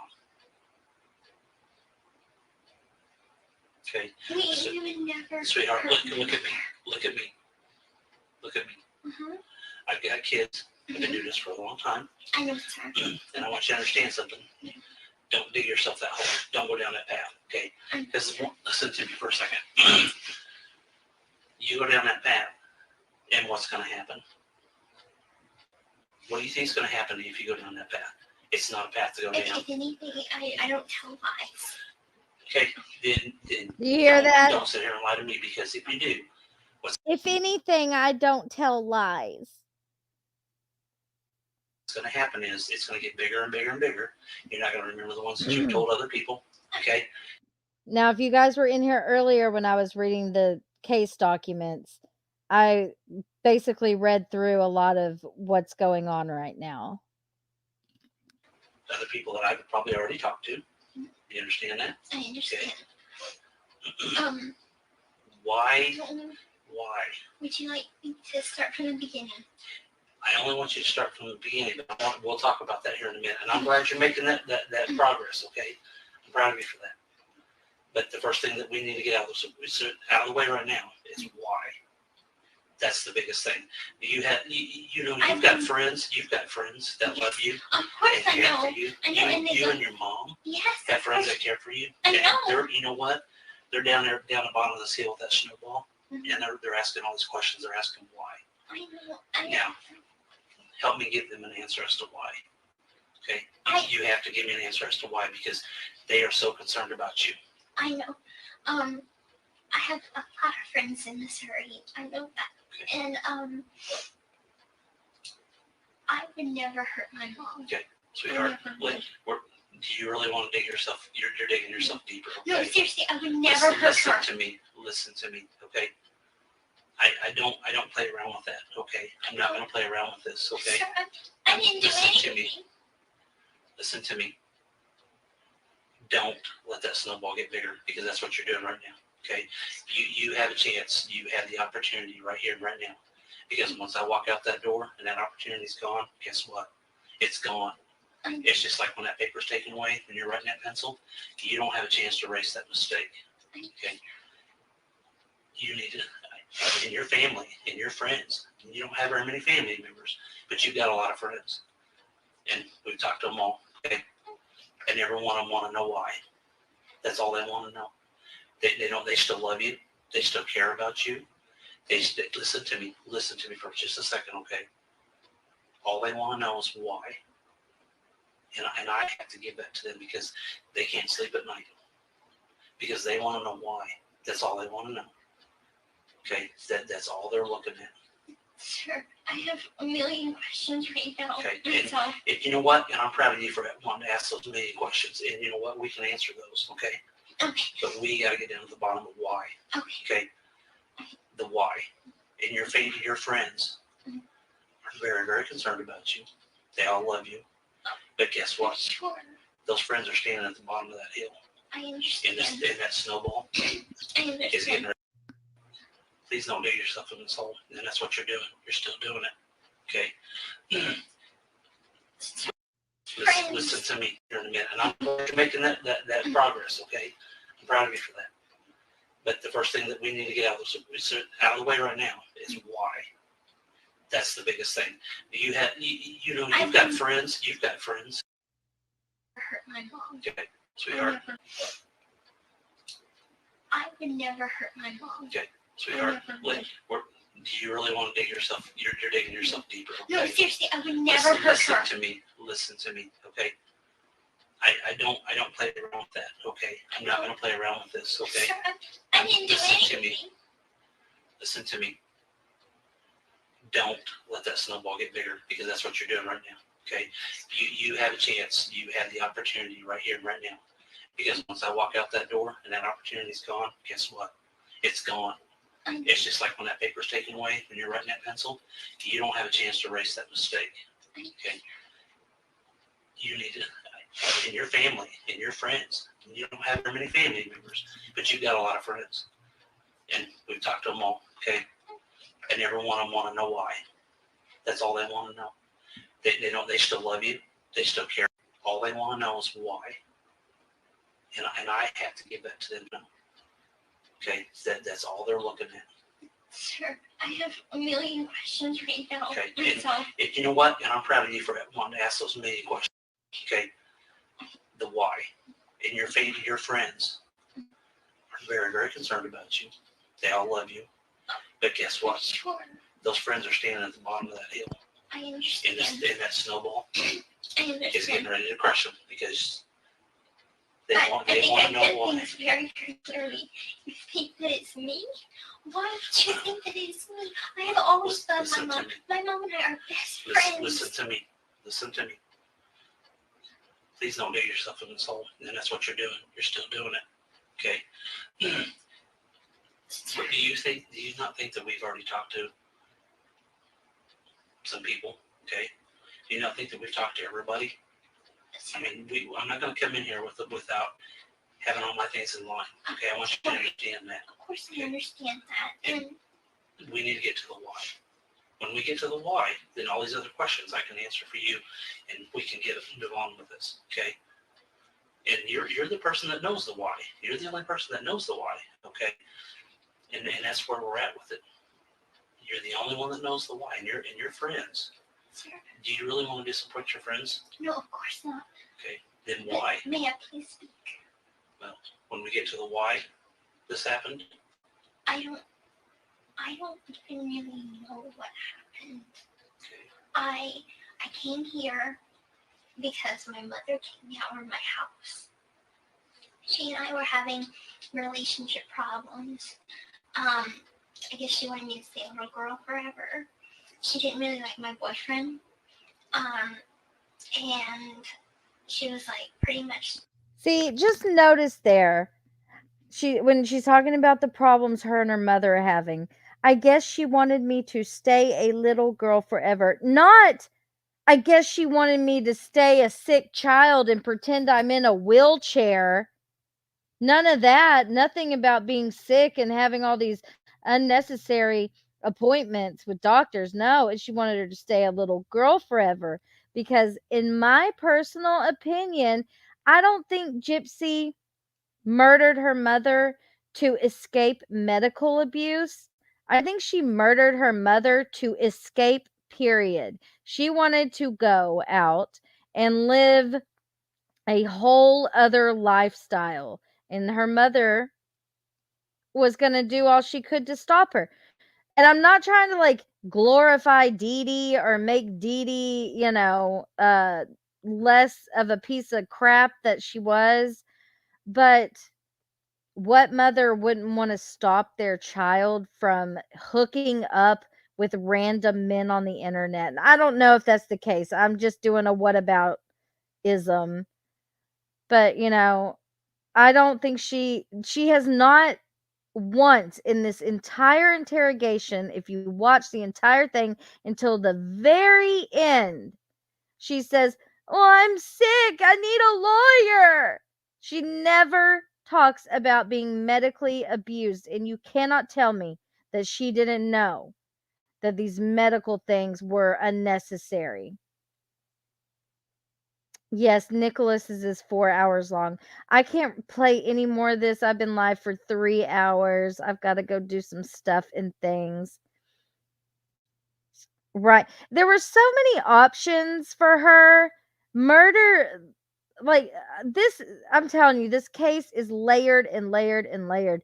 Her and Nicholas planned out this murder for over 2 years. This was not like oh no, I gotta do something. I'm gonna have to kill my mom. No, it was planned for 2 years.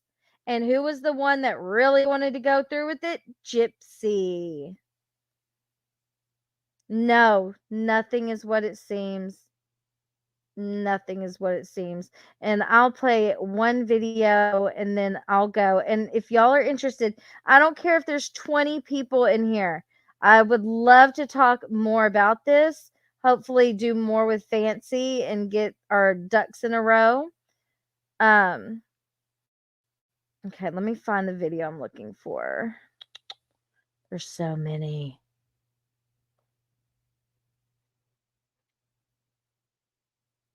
Okay, I think this one's it. Yep, here it is.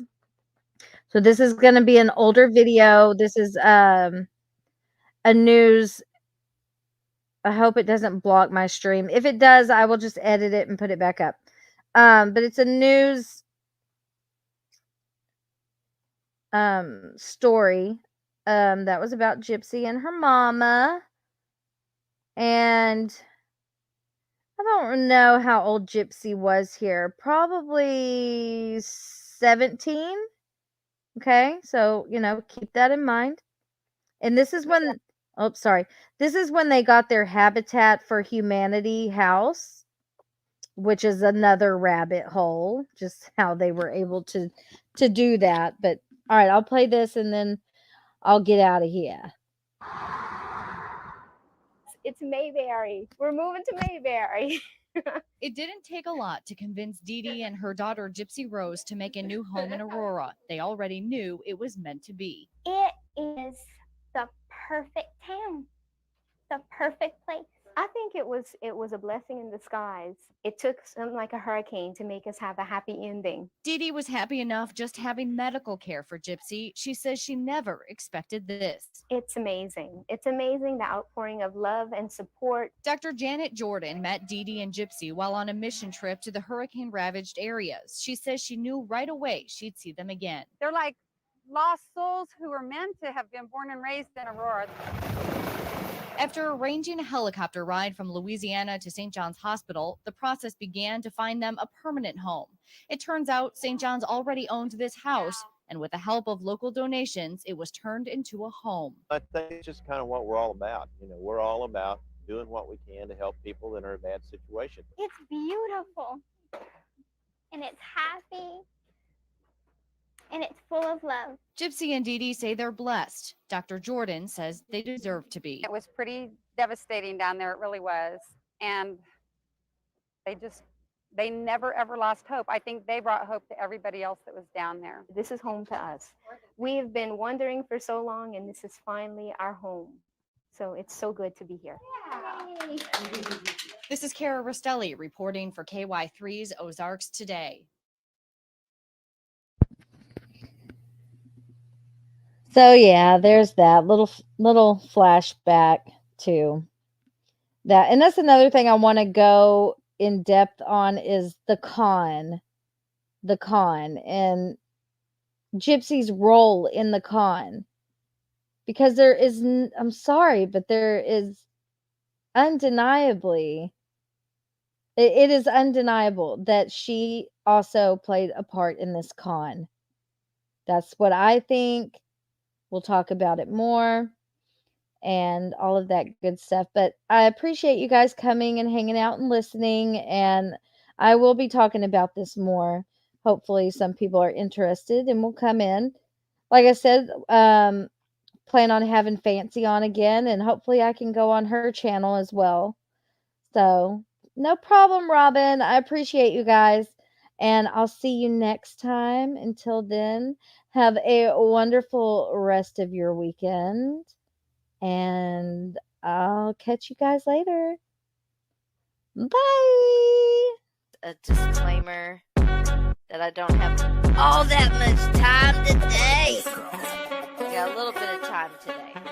This beat is going to drop in 4, 3, 2, 1.